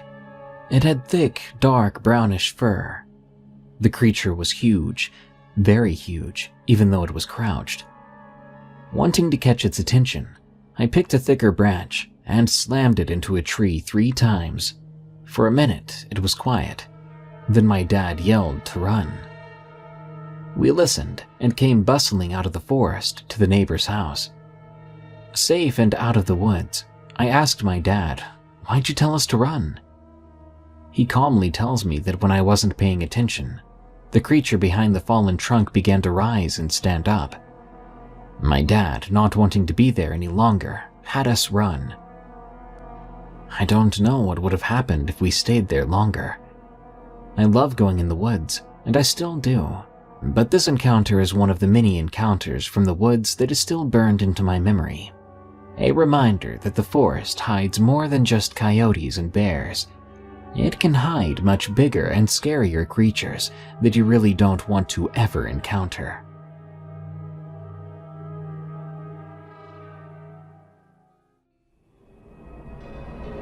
Something in the Colorado Cabin. From Just Some Random Texan. Back in August, my friend group and I went on a road trip to an Airbnb cabin hidden in the Rocky Mountains in Colorado. It was a very small town, which took less than 5 seconds to pass on the highway. Because of this, we actually missed our turn at first, because it was the only intersection in the entire town, and it wasn't marked at all. Our cabin was 30 minutes down winding dirt roads, hidden in some woods. It was an older, but still very beautiful 3-story log cabin. Originally, there were going to be more than 10 of us, but some of us got the Rona and others had to stay home for work. So in the end, only about 7 people were in the cabin. Weird things quickly began as we were settling in. We heard footsteps coming from areas where none of us were. Doors opened and closed on their own. We tried not to think too much of it, rationalizing it as wind or drafts. After all, we had doors open, carrying stuff in from our cars.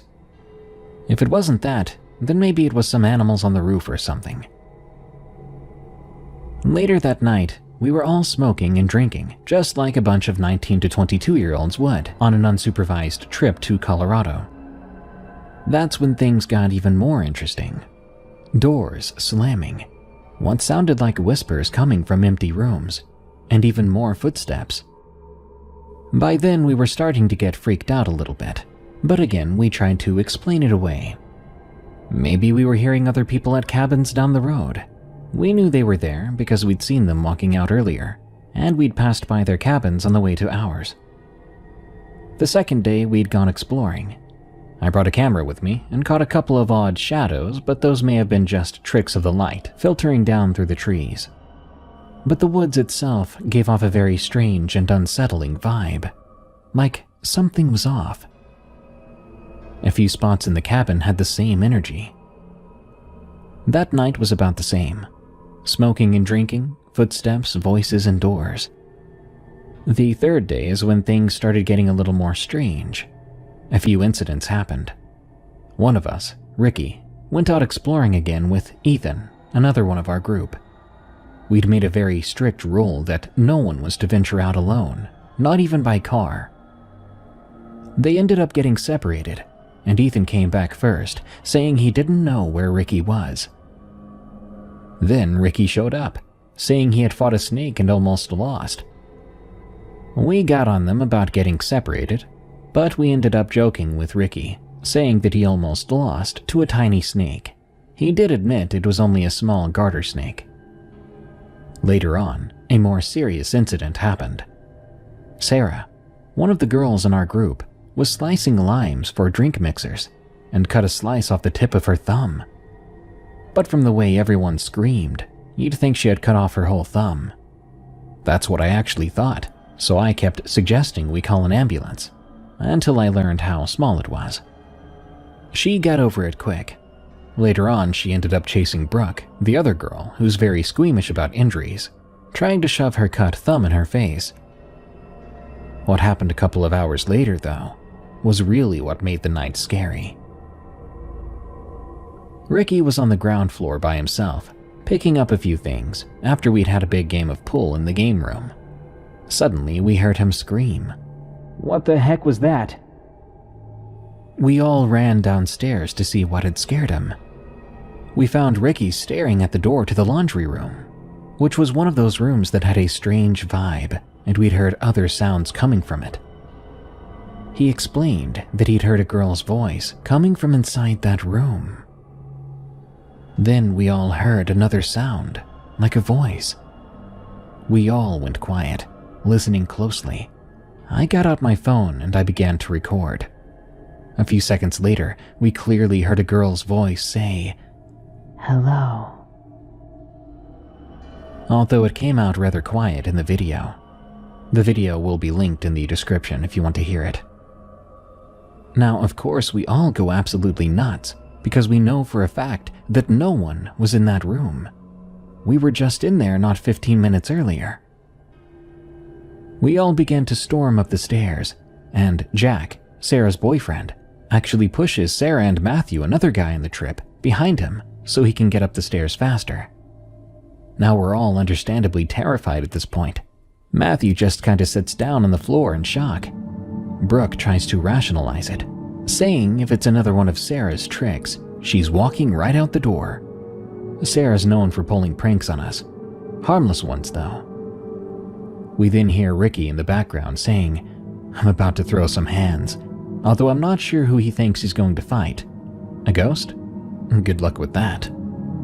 Brooke goes back downstairs, and the video ends there. But she hears the voice again and comes screaming back up the stairs.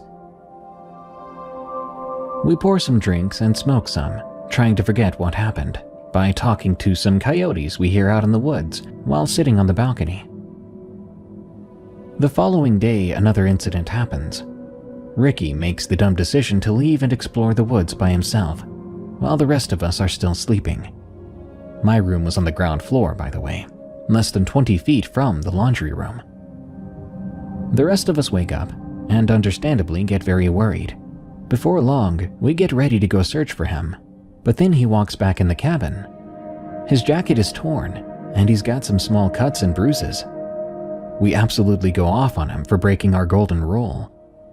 Turns out he'd gone out to record a TikTok and slipped on a cliff. He would have died if he hadn't miraculously grabbed onto a tree root and a rock.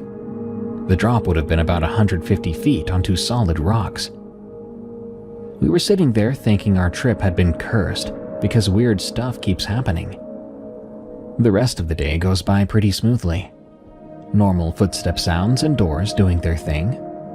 But that night, more than once, we caught Ricky on the ground floor seemingly flirting with someone, but he actively denies it, even now. But he was saying things like, "I really like you," and "I'm sure you're beautiful," to something that wasn't there. He didn't have his phone on him at the time either, and he wasn't wearing AirPods. We think he was trying to flirt with the ghost, or something paranormal was just messing with his mind. The 5th day, which was our last full day there, was a big adventure. 5 of us went to a park to check out an alpine slide. Really fun, it's called Winter Park by the way, and I highly recommend it. Matthew and Ethan stay back for 2 reasons.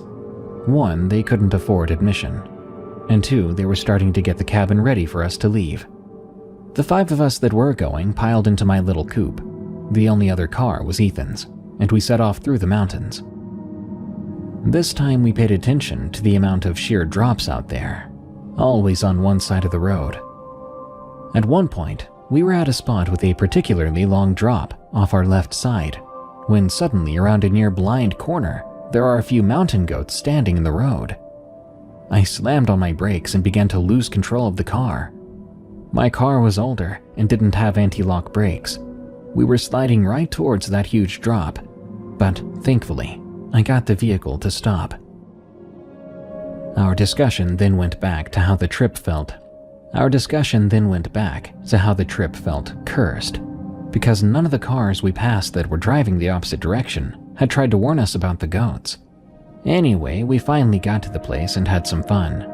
Then we went back to the cabin without any further incidents.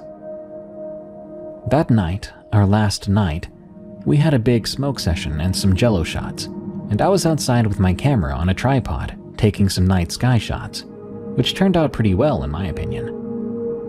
That was when I glanced at the cabin, and I swear to God, I saw the pale face of a girl, a face that did not belong to any of my friends.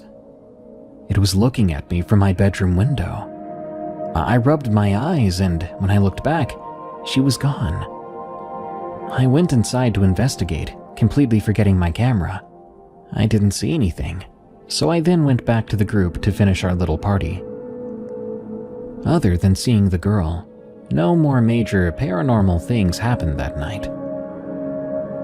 The next morning, we got packed to leave, and I, being the only Christian of the group, said a small prayer and told any entities in the cabin that they weren't allowed to come home with us. Nothing had felt demonic or evil up to that point, but there was that feeling that something was wrong. A couple of us swear to have actually heard a voice say goodbye as we were walking out the door for the last time. Overall, this was the most terrifying, but also the most fun experience of my life. But even after only a few weeks, the experience felt like a fever dream. We do plan on going back one winter to be able to go skiing and to see the mountains covered in snow. If we stay at the same cabin, I'll be bringing some ghost hunting gear with us, namely an EVP recorder, thermal camera, a cheap digital camera that's not my expensive rig, EMF detector, and maybe a spirit box. I'll post another story if anything happens on the trip. Never go to Yellowstone. From not going to work, sorry.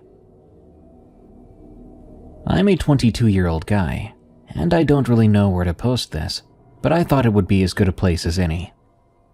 It all started on a road trip through the national parks out west.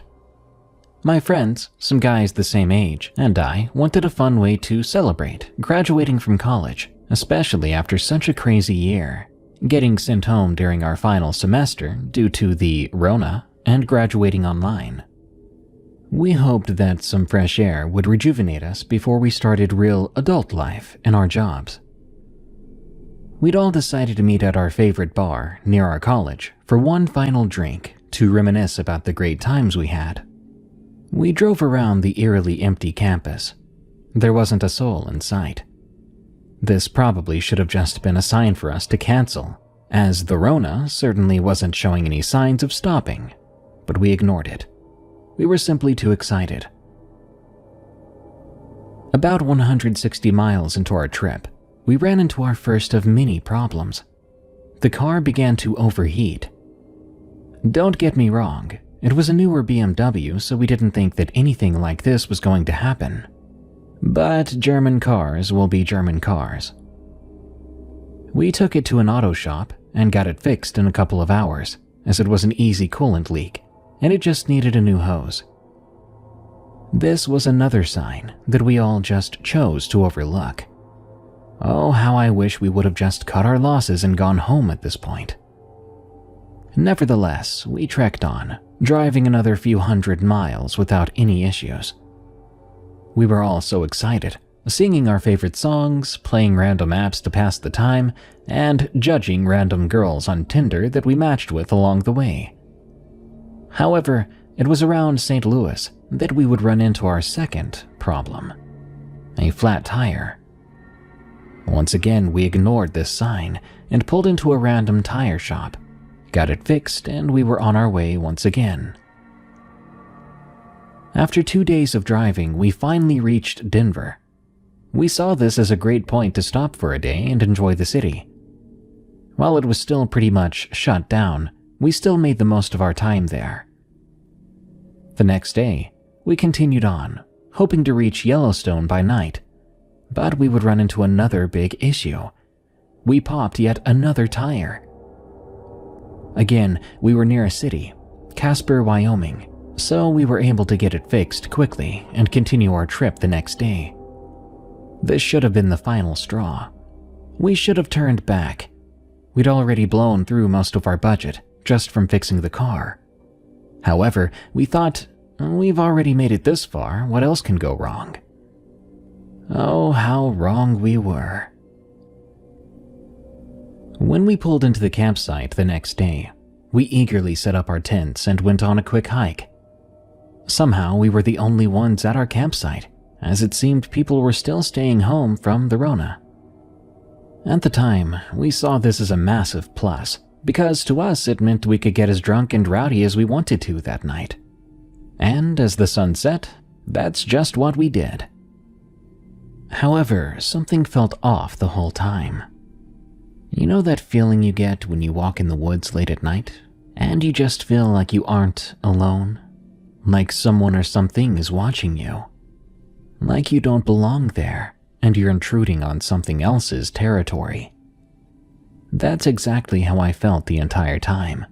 So while my friends were getting blasted, I built as big a fire as I could, hoping to give myself a sense of safety and ease my anxiousness. Once I finished, however, a feeling of dread washed over me. I'd never felt so scared in my entire life. It came out of nowhere without any explanation.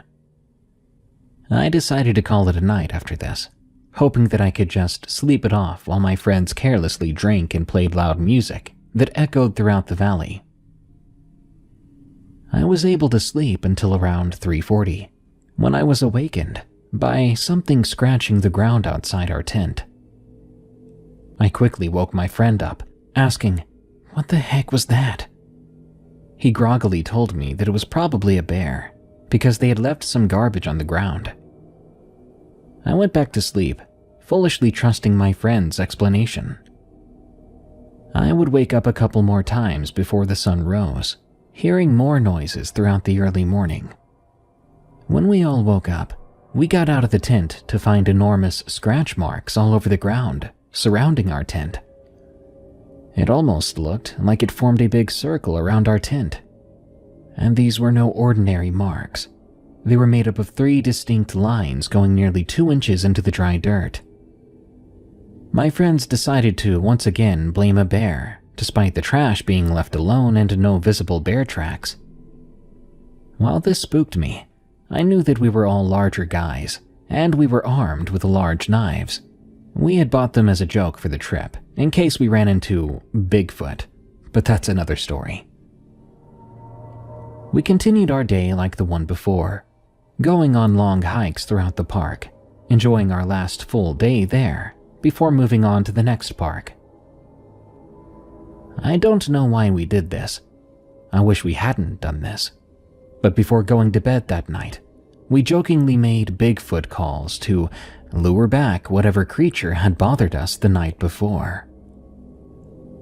We then scurried back into the tent and got into our sleeping bags, the way little kids do when they know they aren't supposed to be up during a sleepover, and hear a parent coming down the stairs.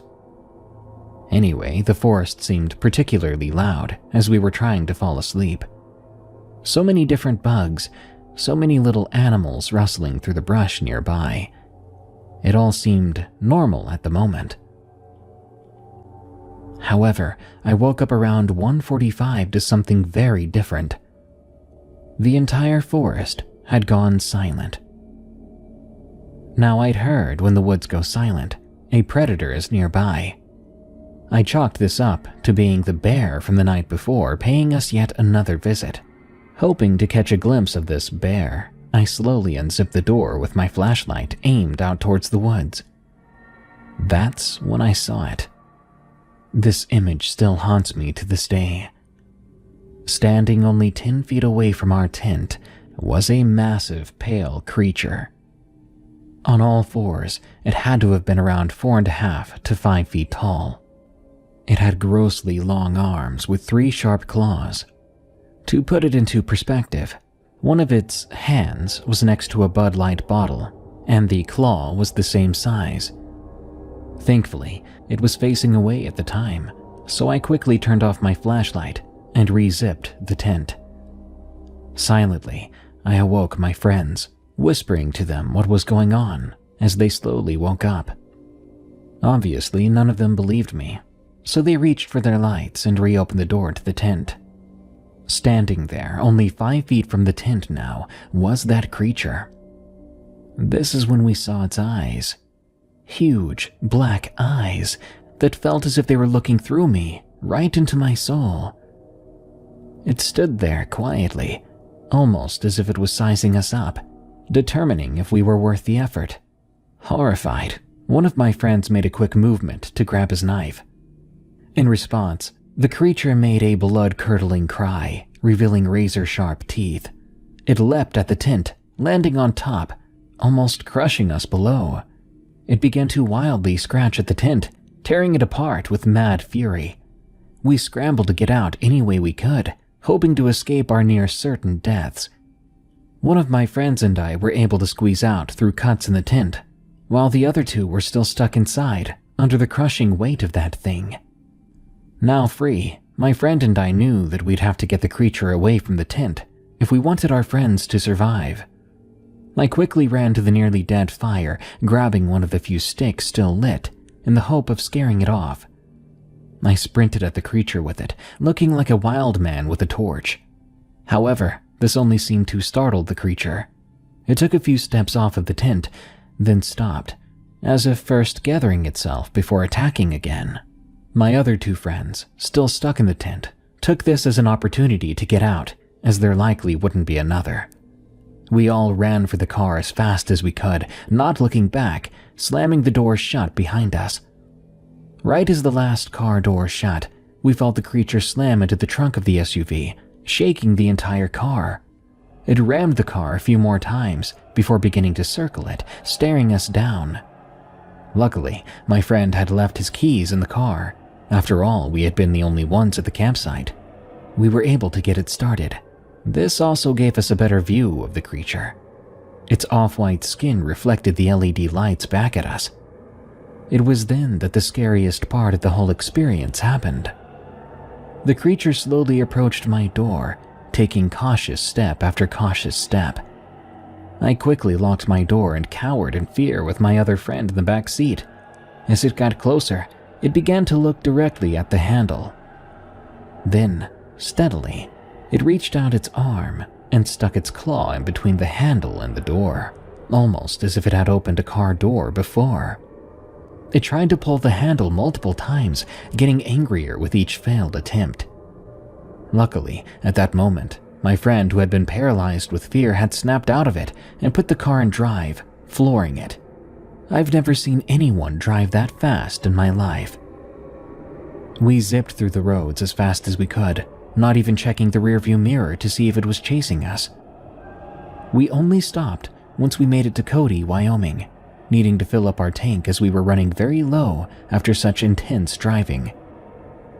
Finally getting out, we looked at the damage, specifically the rear. The entire back hatch had been dented in several inches. I think this was when we realized how close we'd come to the creature killing us inside that car.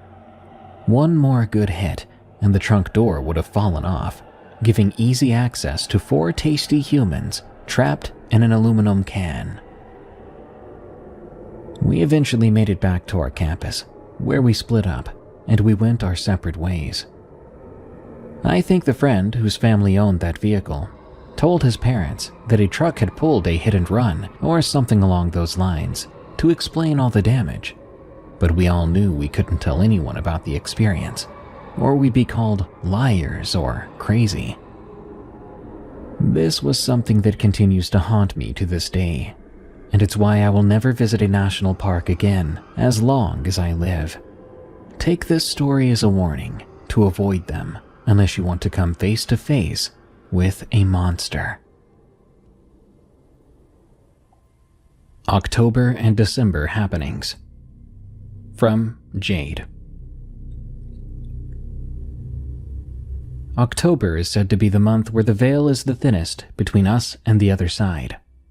Being a pagan, I believe in many gods, stories, and believe this statement to be very true.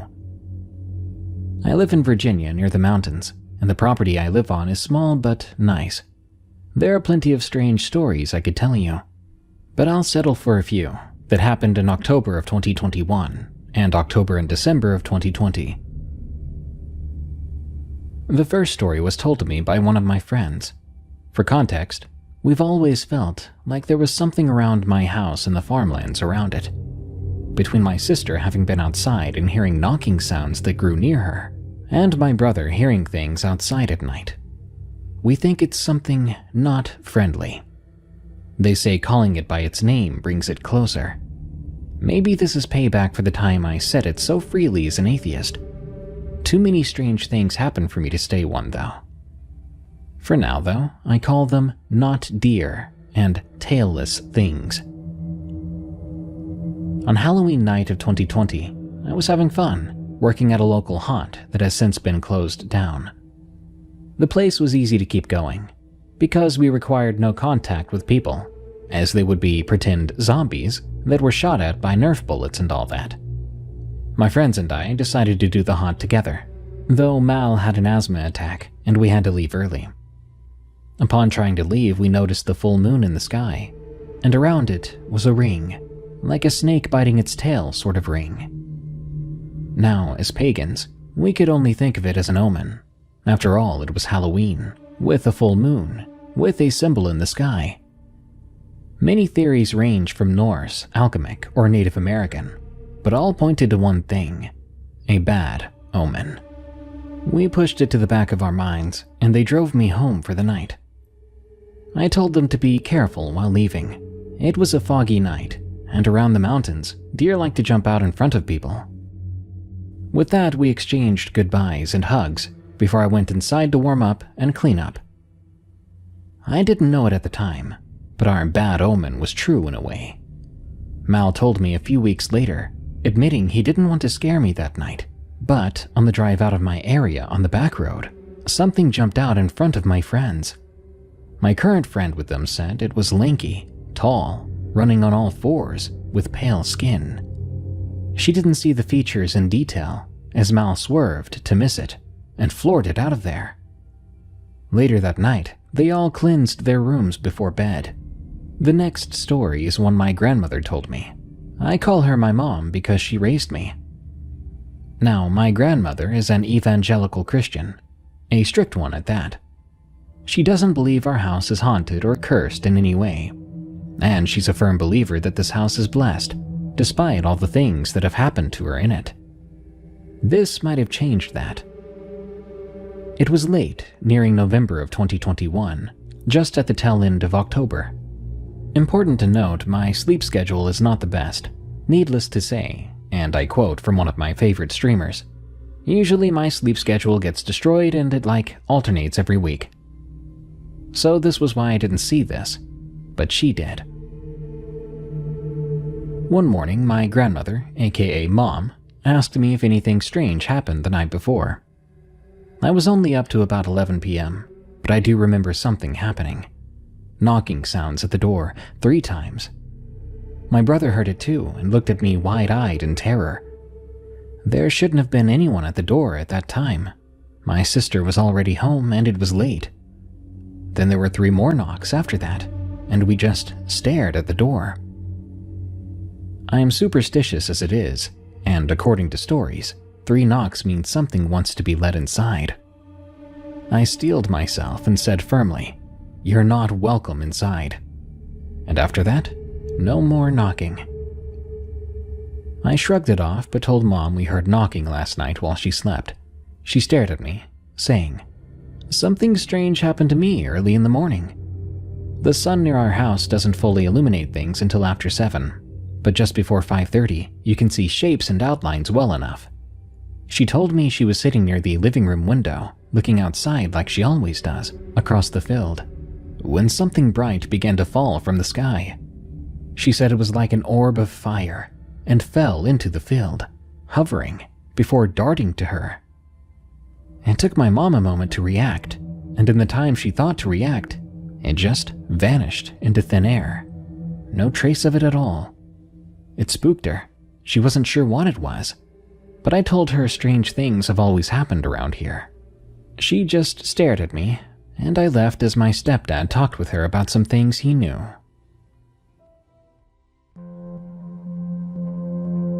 Bigfoot is a shapeshifter. From C.J. Mullins. I'm no writer, but I'll do my best to describe what I saw. I live on a mountain in West Virginia. Only 3 households live up here. All of us retired, and between us, we own just over 20 acres. Our property borders the summit, a 10,600-acre property owned by the Boy Scouts, and that property borders 70,000 plus acres of maintained, preserved wilderness.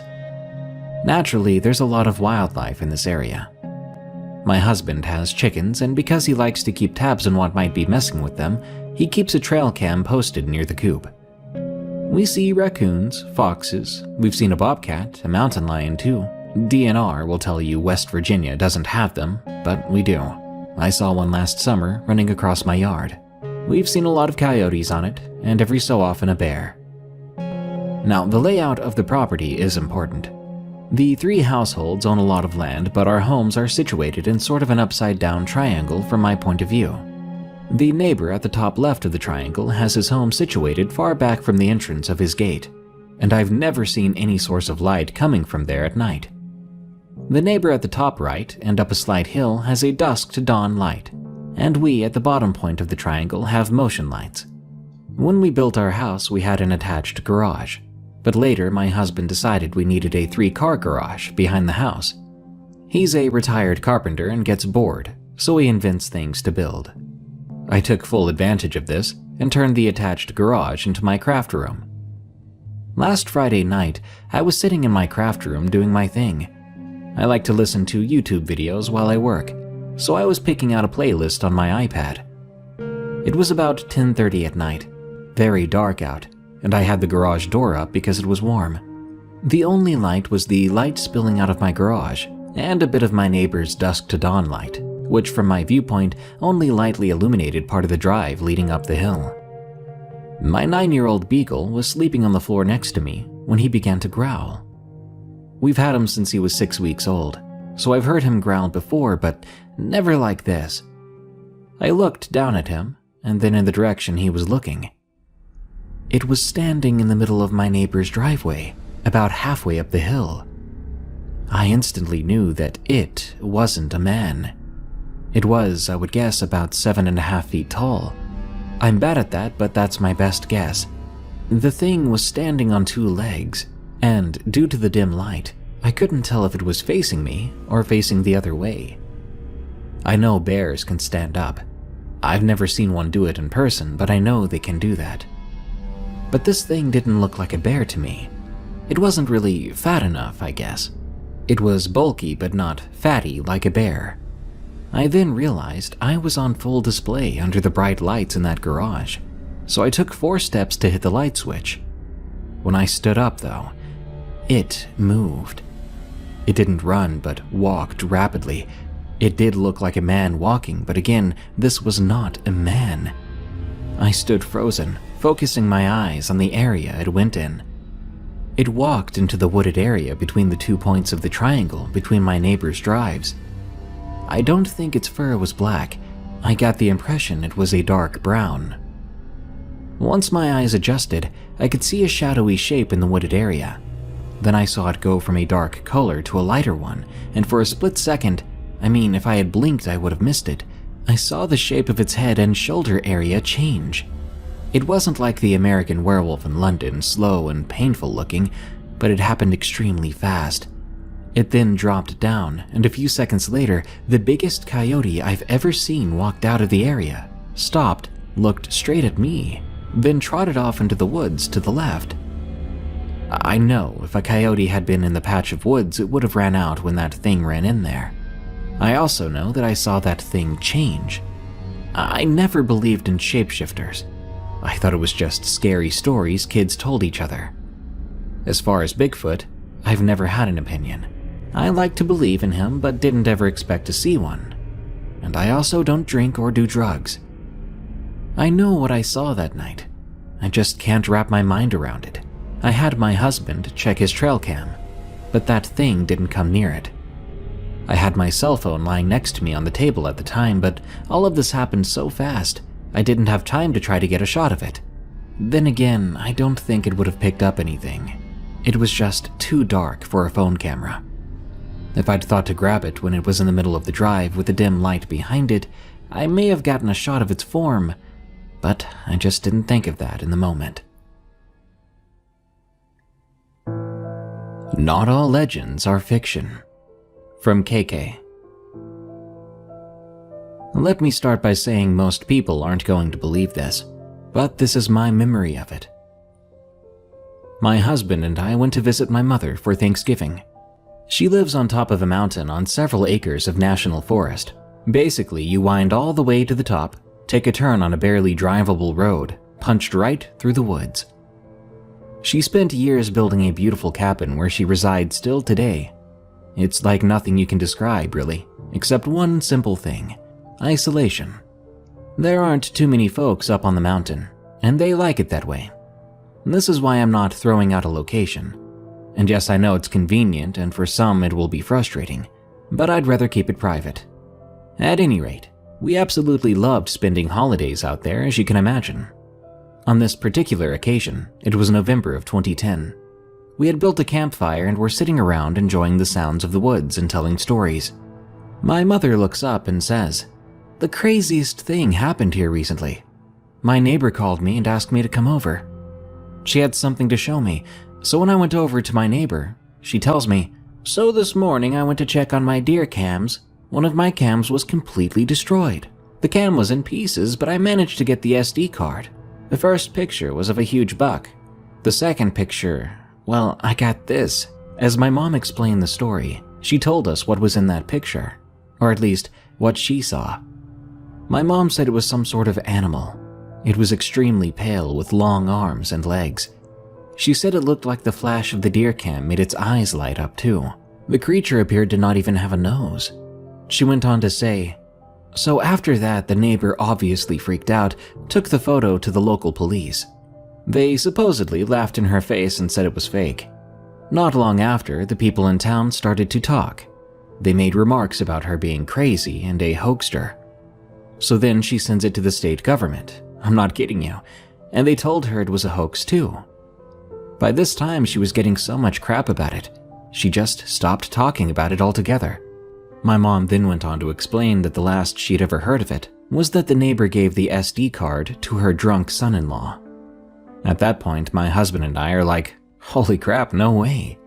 Then my detective brain kicked in, so I grabbed my MacBook and made a Google search and came up with a certain picture. I showed it to my mom, and she said, "Oh my god, that's the same thing."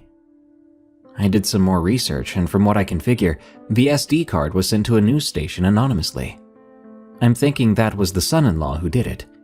Now, for those who may not have heard, and to those who may have already guessed, I'm talking about something that looks like the rake. Now, for the record, I'm not saying the rake is real, but I am saying this story is real. I'm saying that the photo is real. That as far as I believe, it was not photoshopped or faked. It was taken on a real cam in the middle of the night in the middle of hundreds of acres of national forest. Also, my mom has lived there for 20 years and has never seen anything like this. So you decide for yourself. Do you think things like the rake or crawlers exist? Mountain Hiking Monster from Dog Lover 2002. I'm a 19-year-old female and I love hiking, especially when I need a pick-me-up. Well, in August of last year, my friend Gia and I went hiking. I brought my dogs, Bane, a 3-year-old Bernese mountain dog, and Clocker, a 9-month-old Cocker Spaniel. We would be hiking through the Wichita Mountains. We made sure to bring our coats just in case it got cold. About 7 minutes into our hike, I get this feeling that we're being watched. Gia sees the look on my face and asks, "Rainy, are you okay?" I get ready to say something in response when we heard this rustling noise. Bane and Clocker began to growl. Gia, throwing caution to the wind, said, "Hey, who's there?"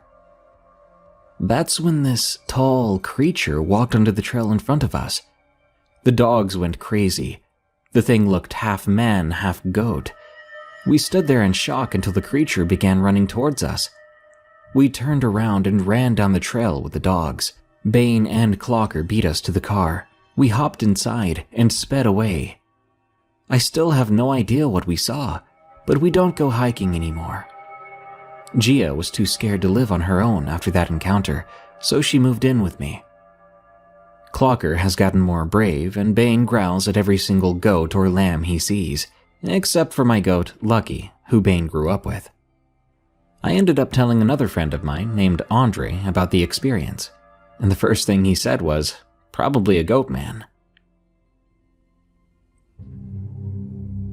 The Thing in West Virginia from Tim Roger. This story occurred in Parkersburg, West Virginia. Even though I was originally born in Charleston, I moved to Parkersburg when I was 3. I was raised in an isolated area in the mountains. West Virginia is known for its scary cryptids and the well-known Mothman. But I'm here to tell you about a new type of creature, one never seen by the human eye before, at least as far as I know. I was 8 years old, playing outside with my German Shepherd. I vividly remember it being a nice fall day. The trees were beginning to lose their leaves. Every step I could hear the leaves crunching below me. As I mentioned, I live in an isolated area in the mountains, so my family would have to drive about 30 minutes to town if they wanted groceries or just to take me to school. It was evening, so I was bored, just running around throwing sticks as my dog attempted to go get them.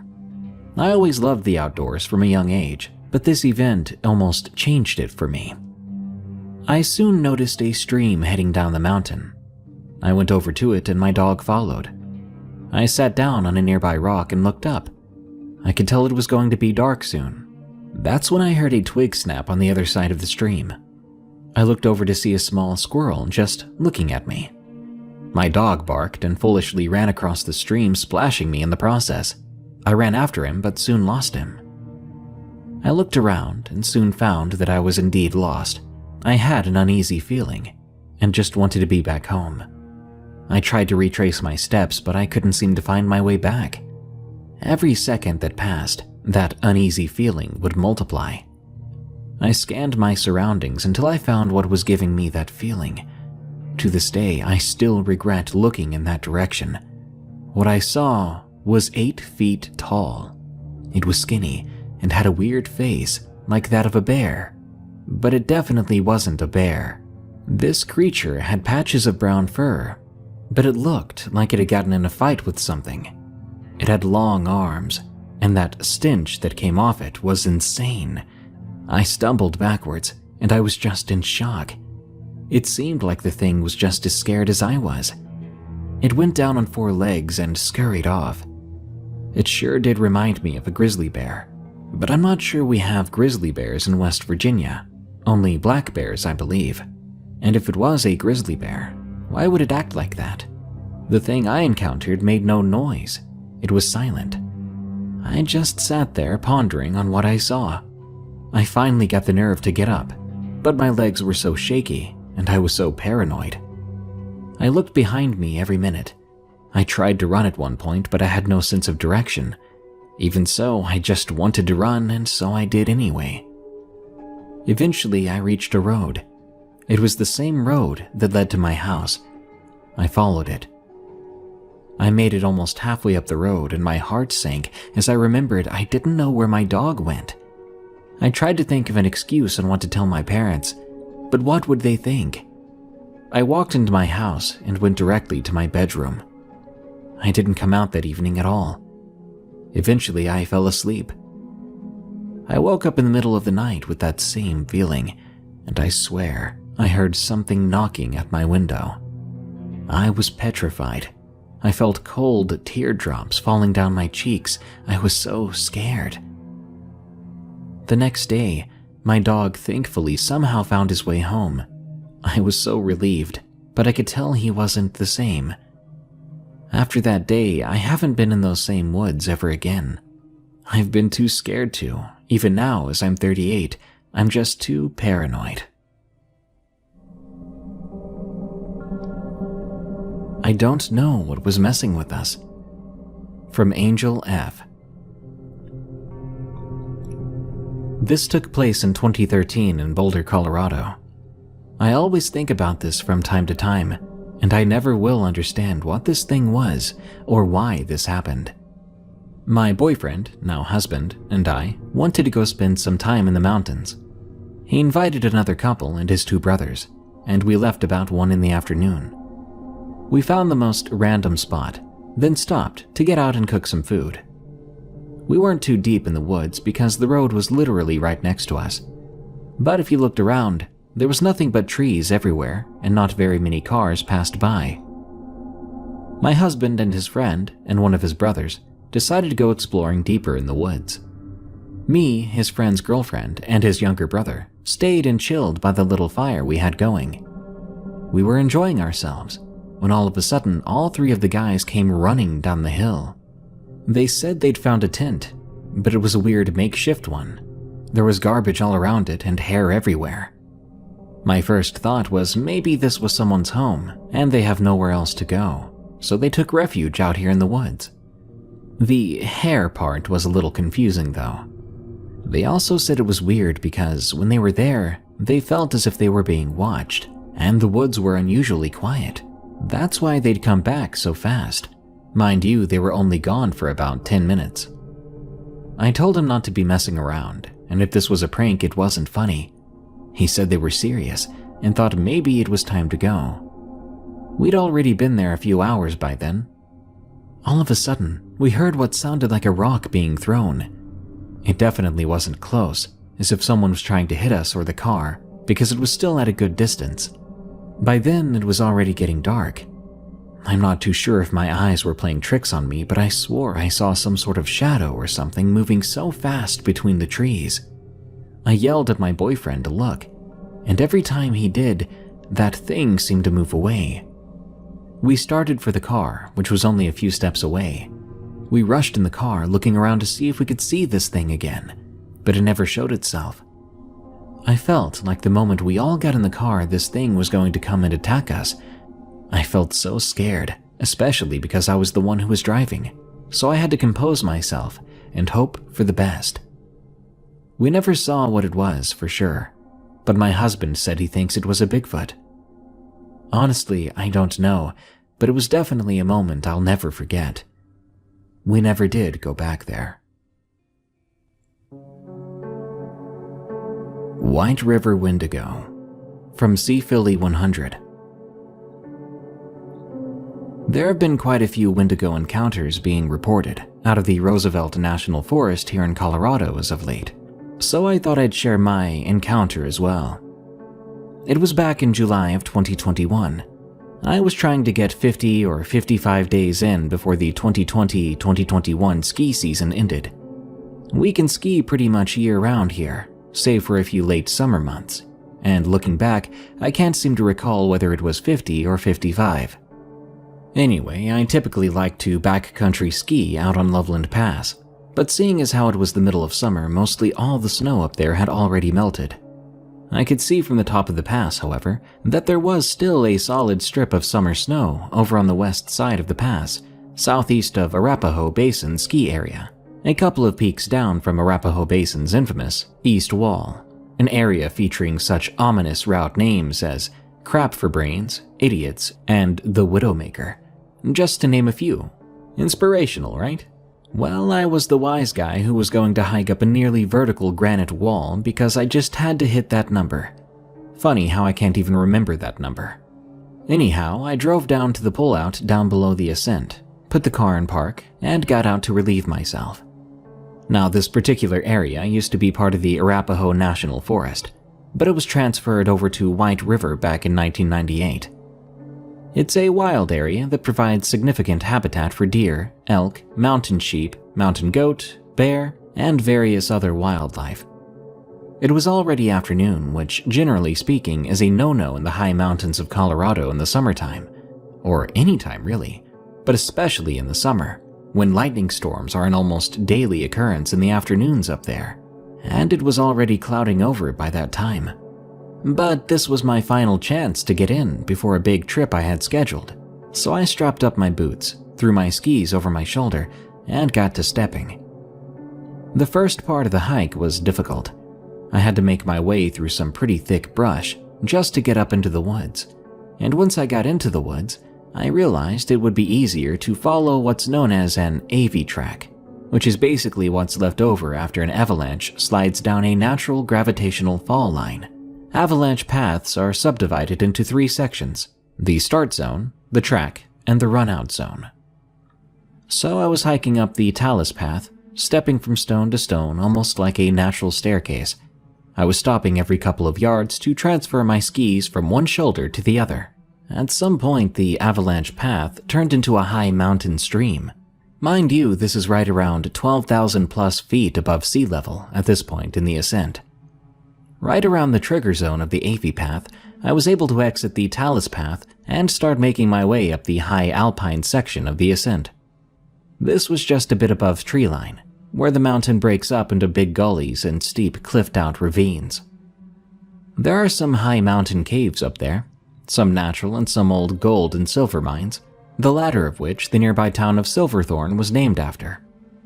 I'd never been so close to these particular caves before, and I noticed that there were quite a few bones scattered about. Either deer or mountain goats, I'm not really sure. But what startled me was that some still appeared to be fairly fresh, with flies buzzing about and feasting on the little bits of rotting flesh still stuck to the bones. I figured there must be a mountain lion den nearby, as they are a pretty common sight around the area. I wasn't too concerned though, as I had my skis to protect me, and mountain lions aren't really known to be super aggressive unless you provoke them. The thing that puzzled me, however, was the smell. Mountain lions smell like big cats. They have that same strong ammonia smell to their urine, which they use to mark their territory, so you'll smell it when they're spooked.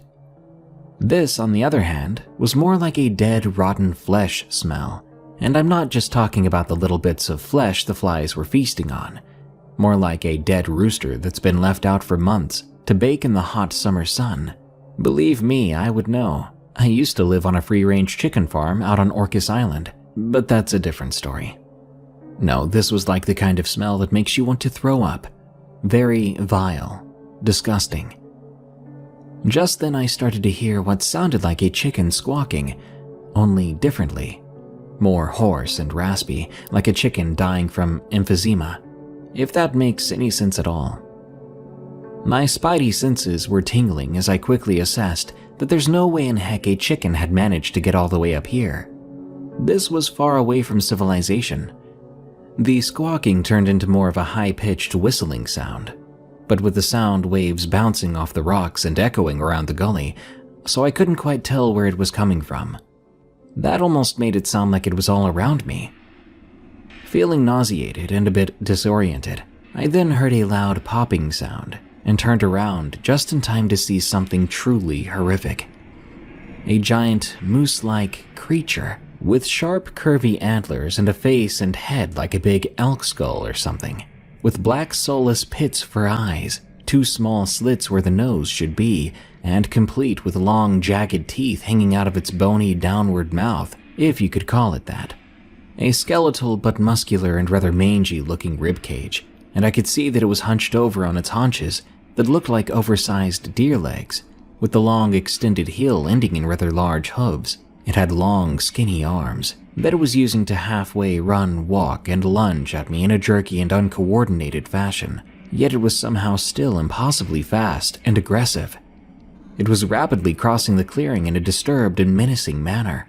Not having much time to react, I quickly threw my skis down on the ground and clipped in, and even though there wasn't quite enough snow to ski on, off I went, bouncing down the hill, cranking over rocks and patches of grassy dirt, just praying that I didn't fall. I could hear that thing chasing me, and I knew I couldn't turn around, but I could hear its heavy bipedal footfall behind me, and I could see from our shadows that the thing was gaining on me. There was a big cliff coming up, and I knew I had to take my chances or this thing was going to catch me. Just then, I saw its two long, sinewy arms, ending in long black claws that looked like they were stained with layers of old caked-up blood, reaching out around my waist. I shut my eyes and tried to scream, but nothing came out. When I opened my eyes, I was flying through the air, my stomach in my throat, like when you're on a roller coaster. And just like that, boom, I hit the ground. My skis went flying off into the stream, with me tumbling down behind them. It was all I could do to keep my hands out in front of my face, cartwheeling down the mountain, slicing my arms and legs open against the razor-sharp rocks. It's truly a miracle that I didn't hit my head or break any bones in the process. But then my leg got jammed up in between the rocks and a big patch of ice, stopping my fall. I could no longer see the thing, but I knew I had to keep moving. So I pulled my leg out and grimaced in pain, before sliding down the ice field and popping out into the trees below. I hoisted myself up against a tree and started to limp down, pushing it for all I was worth, finally reaching the scrubby bush below. From way up on the mountain, I heard the most grotesque and blood-chilling scream. It sounded like a demonic dragon from the movies or something. You can bet I scrambled as fast as my aching body would allow, getting back to my car. When I finally made it to my car, I jumped in and I threw it in reverse, backing out onto US 6 before throwing it into gear and hauling my sorry tail out of there. I think my adrenaline began to wear off at that point, because I could feel myself shaking uncontrollably, and I had to pull over to vomit. My wounds were oozing blood, and I knew I had to tend to them before they became infected. I drove down to the nearest gas station and went into the bathroom to wash my cuts. When I came out, the gas station attendant was looking at me like, "What the heck, bro?" "Trust me," I said. "You don't want to know." Devil's Racetrack Werewolf. From Skater 91. In 2013, I lived close to a hiking trail. I would build a fire in a fire pit there and hang out on cool nights with a neighbor. On 2 separate occasions, we heard coyotes barking and howling like they were killing prey, only to hear this eerie quietness, followed by a loud howl, which was much more deep than a wolf howl. It sent chills down my spine. A couple of months later, I moved a few miles away to an apartment with my girlfriend. I was sitting in my apartment with a couple of friends one night. My girlfriend wasn't home at the time. One of them mentioned going for a hike, so we went out. We stopped by our local Walmart to pick up a few things and headed out to the trails. We walked about a mile or so up before settling down and building a fire. I helped get the fire going and went to gather some wood. That's when I saw something. I believed it to be the same creature that made those weird howls. We were face to face. It was climbing up the rocky side of the mountain and stared into my eyes. This creature was 8 feet tall with human-like hands and claw-like nails.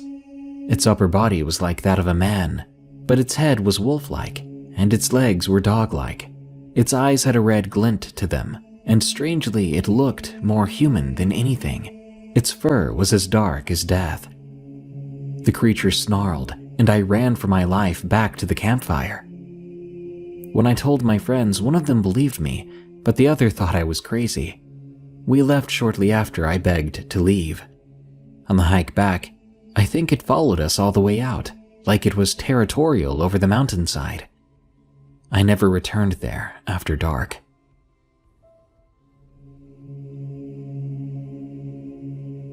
Pale gray humanoid encounter in the Wyoming Rockies.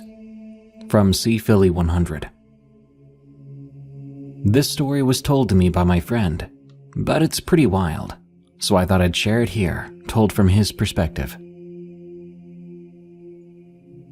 I was camping in the Wind River Range in Wyoming, which is coincidentally the highest range in the state. I was getting ready to go to sleep in my car at the trailhead when I saw SAR leaving.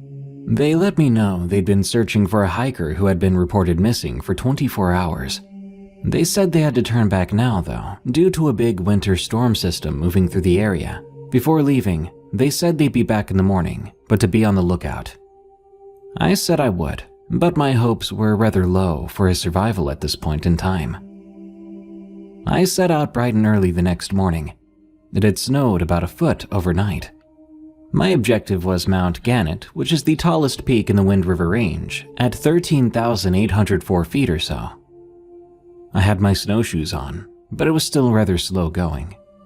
I was taking in the natural beauty and enjoying myself when I noticed some fresh tracks in the snow. These were human. They were plowing straight through the trees and bushes and everything else in a straight line. Thinking it might be the missing hiker, I decided to follow them. I'd only gone about 400 yards or so when I thought I heard a familiar sound. It sounded like a baby crying. My human instinct took over, and I started in the direction from whence I'd heard the sound. What struck me as odd, however, was that the pitch never changed. It sounded almost like a recording of a baby crying played on a loop or something.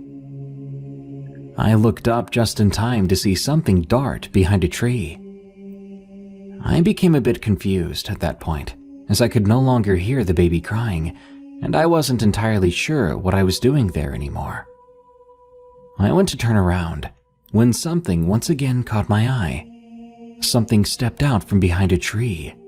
It looked like a pale humanoid creature.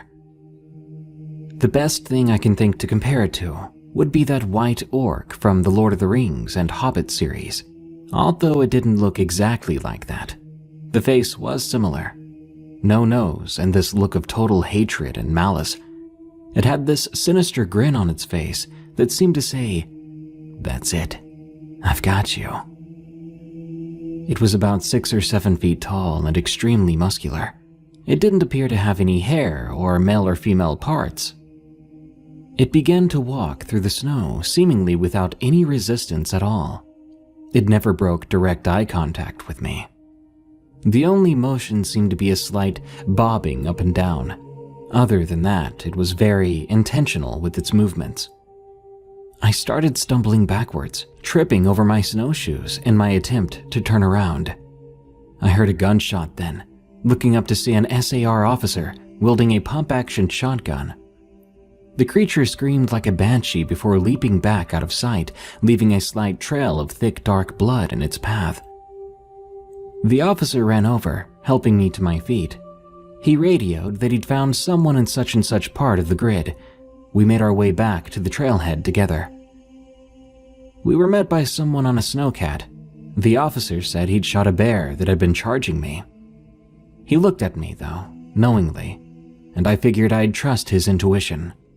I mean, who would believe there had been a tall, hairless, pale white man out there preying on people? It turns out the other guy who had actually been missing had spent the night on the mountain, hunkered down in a hollow. He had made his way, albeit somewhat unorthodoxly, back down to the trailhead.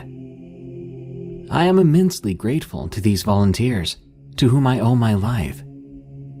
To all of you listening or reading this, be careful if you're heading out into the Wyoming Rockies. There's something out there, and I have a feeling that shotgun didn't do much to slow it down.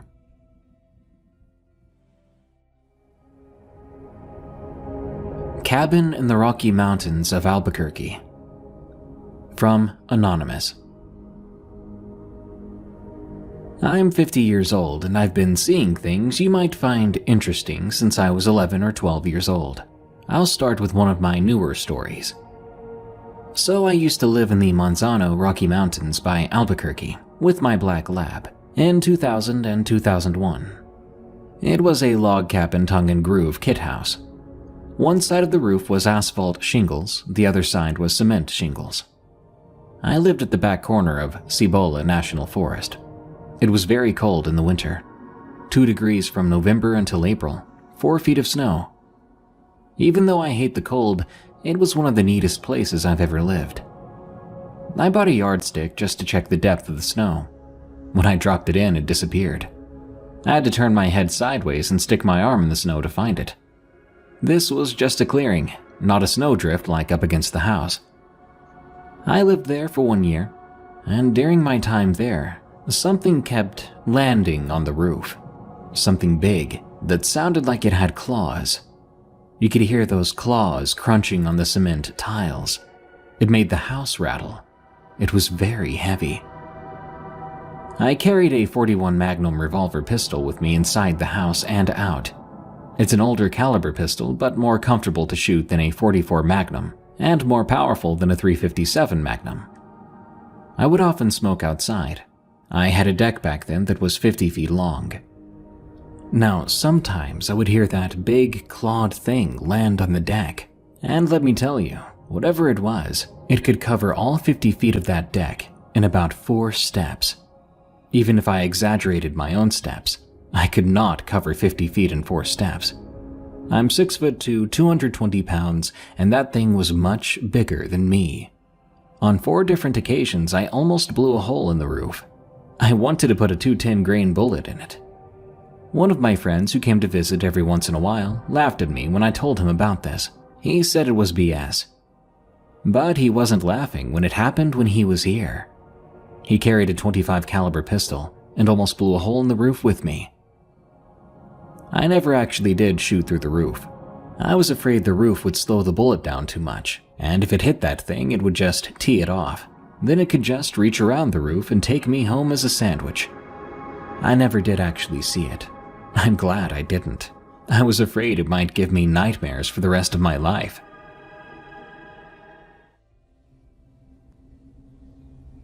Shapeshifter in the Mountains. From Anonymous. This crazy event took place in the Blue Ridge Mountain region of South Carolina at a fairly popular but very secluded campground right off of the Chautauqua River. It all started when my mom and dad, along with their best friends, another married couple, Stacy and Stephen, decided to go spend the day on the river. To get to the river, you drive through a town a ways up the mountain and eventually go down a road that turns to gravel for a couple of miles, with a parking lot at the end. Then you walk along a trail from the lot about a half mile to the river. There's a big rock everyone always chills on in the river, and that's where they decided to go for the day. Well, Stacy ends up getting trashed drunk from a cooler of beer she brought. She was a pretty big woman and liked to drink. She ends up jumping in the river and floating out of sight. It's about midday at this point, so my mom and dad and Stephen go looking for her. It takes them hours, but they end up finding her down the river assaulting some girl at a campsite in a drunken stupor. My mom gets her off of the girl and apologizes. The campers are chill and let them go. By this point, it's getting dark fast. Now, I don't know how they got separated, but they did. Stephen more or less had to drag Stacy back to the car at the lot, and my parents got left behind and were separated when it got dark. By some miracle, my dad crawled back to the gravel road through the forest and ran back into Stephen and Stacy, but my mom was left behind in the pitch-black mountain forest. My dad yelled out for her and searched for a long time before he just started crawling out, and he never found her. It's the middle of the night by then, and they know they couldn't find her in that kind of darkness, so they all came back to the house. Yeah, my mom got left miles in a forest in the parkway all night all alone. But as soon as we knew day would be breaking soon, we left the house to go looking. It was me, my dad, Stephen, and my good friend at the time, who happened to live with us. We'll call him Alex. We were heading up there in Stephen's Isuzu Trooper. Stephen was driving. Dad was in the front passenger seat. I was behind Dad in the back seat, and Alex was beside me. We made it to the gravel road leading to the lot, and the sun was peeking in the trees now. We were on a good straightaway. Suddenly, we see something ahead on the side of the road shuffling around. It looks like a small possum-like creature, maybe the size of a basketball. It has off-white fur, and it was kind of shaggy. We all had our windows down at the time. It was summer and it was pretty warm after all. Our little group was speculating on what it could be, but we assumed it was just some little forest critter. Nothing too striking, so we didn't think much of it. We were going maybe 15 miles per hour, and we came up to it about 20 yards away, and I'm looking right at it at this point as we approach. The next thing I know, right before my freaking eyes, this little ball of fur just kind of jumps and spins and morphs right before us into this fairly large anomaly of a creature. It was maybe 3.5 feet tall and hunched with large padded feet and legs, similar to a kangaroo, and a long hairless tail like a giant rat. Its body was fairly stocky with thin arms held tightly to its chest. But I could see little black hands with claws. And yes, I mean hands, not paws or anything like that. Not quite human, but hands with opposable appendages. Now the head was the freakiest. It was like a greyhound dog head, with lots of tiny pearly teeth and a thin snout. But all its skin was black, and its body had thick black matted fur. Yet the head had neatly kept dreadlocks bouncing off the top of its head between pointed ears and nearly hairless face. But like I said before, it was similar to a greyhound dog head in shape and size. This was the most bizarre thing I'd ever seen. I can't even explain how it made me feel, not evil, but supernatural, definitely intelligent. The whole scene was just surreal. It looked at all of us as it matched our speed. We all freaked out and gawked at it as it hopped beside the car. Oh yeah, it was definitely hopping, extremely fast.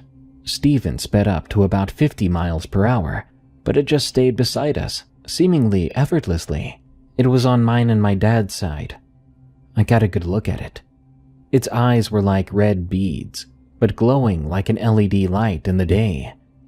It appeared to smile, showing teeth a little from its greasy snout. After maybe 15 to 20 seconds, it bounded in front of the car and disappeared into the forest, like a freaking kangaroo rat dog, whatever the heck it was. It was absolutely wild. After that, we were all in shock and awe and far more eager to find my mom.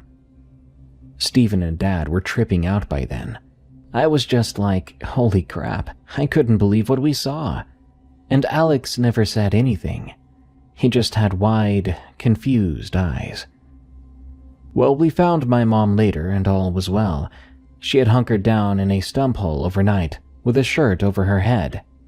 She was teed off for being left, understandably so. So yeah, me and 3 other perfectly sane men saw a small furry possum-like creature jump and morph into a monstrosity of a beast right before our eyes. And now, I believe in shapeshifters. To put the icing on the cake, I saw the darn thing a couple of weeks later right up the road from my house. My sister was with me in the car that night. She freaked out and told everyone else we'd told the story to that it was indeed real. I live almost an hour from the mountain spot where we first saw it, and it was in the large hoppy rat thing form when it bounced beside me on my way home that night 2 weeks later. My sister was petrified and says she will never forget that and how it looked. She described it identically to how I saw it. So I guess it followed us home. Maybe, I don't know, but it freaks me the heck out. That's my story. Believe it or not, it's true. We don't know what all is hiding out there in the world. But whatever that was, me and 4 other people have now witnessed it. Be safe, especially out in the mountains and the wilderness. Thankfully, the thing wasn't aggressive so far, but it certainly looked like it could do some damage if it wanted to. Take heed to the unknown. Thunderbird Encounter in the Rocky Mountains, from James M.W. I was born and lived most of my life in Ohio, but moved to Colorado at 12. I should say that I do believe in the supernatural and paranormal. I currently live with my mother and stepfather, and the house my father owns has the ghost of one of his friends in it, we believe. He passed away in the home around 5 years ago. Well, 7 years ago, my family and I were homeless, and we were staying in a broke-down RV on land in the Rocky Mountains that belongs to a family friend. Now, being that I was 13 at the time and in love with nature, I went out into the woods and rock faces behind the RV all the time, and I loved to find different animals that I've never seen before. I found different lizards, and even almost became dinner for a bobcat once. But that was nothing compared to what I bumped into a few weeks later. Now, I'm not full-blood native. I only have a little bit in me. However, through my years of research, I'm 19 now, there's only one being that it could have been that I saw, and I'm not sure if it was good or bad. I just can't find out exactly on the internet what it truly means to encounter a thunderbird. Anyway, it happened a few weeks after I had a brush with a bobcat. I was exploring the land my family and I lived on. I found an old wood building in the forest with some old tools on the broken down floor. Now, this was one of the few times that I went off exploring without my older brother, so I knew I was the only one out there at the time in those woods. That day, I didn't hear any animal noises at all. No birds, no bugs, nothing. The hunters out there listening or reading, you might say that this means that there's a wolf, bobcat, or bear around, but this was different. It was beyond the normal silence. Now that I think of it, I remember hearing small animals in the old building when I first went in. Bugs, rats, a few snakes even. But then they all just stopped, for seemingly no reason whatsoever. It was around 11 a.m., so the sun was bright in the sky. I've got good eyes, so I would have known if it was a normal animal I saw when I opened the door to this old building. Somehow sitting in a tree about 20 feet away from me, staring down at me for about 10 to 15 seconds, was a giant bird. At 13, I was 5'11", so I wasn't a small kid. This bird was twice my size easily, with a wingspan that was well over 13 feet if not much bigger. The animal itself was jet black, no other color at all, as if it were a shadow or something. I stood there for what felt like forever, just staring up at this being, and as it looked at me dead in the eyes, all I could do was just stand there. I didn't feel fear or dread or anything like that. It was more that I didn't want to move. I didn't understand what I was seeing. Now, in case of emergencies, I did always carry a large 13-inch Bowie knife on my hip. But I know that if this thing wanted to, there would be nothing I could do to stop it from killing me right then and right there. And by the time I realized what it might have been, it just opened its wings and flew away. All these years later, I now work at a factory, and during the night shift, sometimes I'll see a shadow of a large bird much bigger than me. The current largest living bird in the world, Diomedea excellens, or wandering albatross. It has a wingspan of 12 feet, but this is an island bird, and it's white, so I know it wasn't a known animal or whatever wording you'd use. This was something rare, something beyond belief. To this day, I'm not sure what it actually was, but the only thing I can think of is Thunderbird. Now, believe what you want and say what you'd like, but this did actually happen.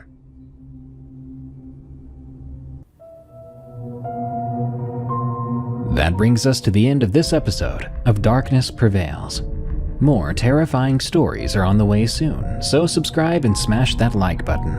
By the way, did you know this show is available as a podcast called Unexplained Encounters? Just search for, follow, and rate Unexplained Encounters on Spotify, Apple Podcasts, or your favorite podcast app. This show is part of the EerieCast network. Go to eeriecast.com for more scary podcasts, such as Freaky Folklore, which explores your favorite monsters, myths, and mysteries, as well as Redwood Bureau, a fictional horror podcast about an agent on the run from an evil secret organization that captures supernatural creatures and entities. Well, thanks for tuning in. Stay safe out there and stay creepy, because this world is a strange one.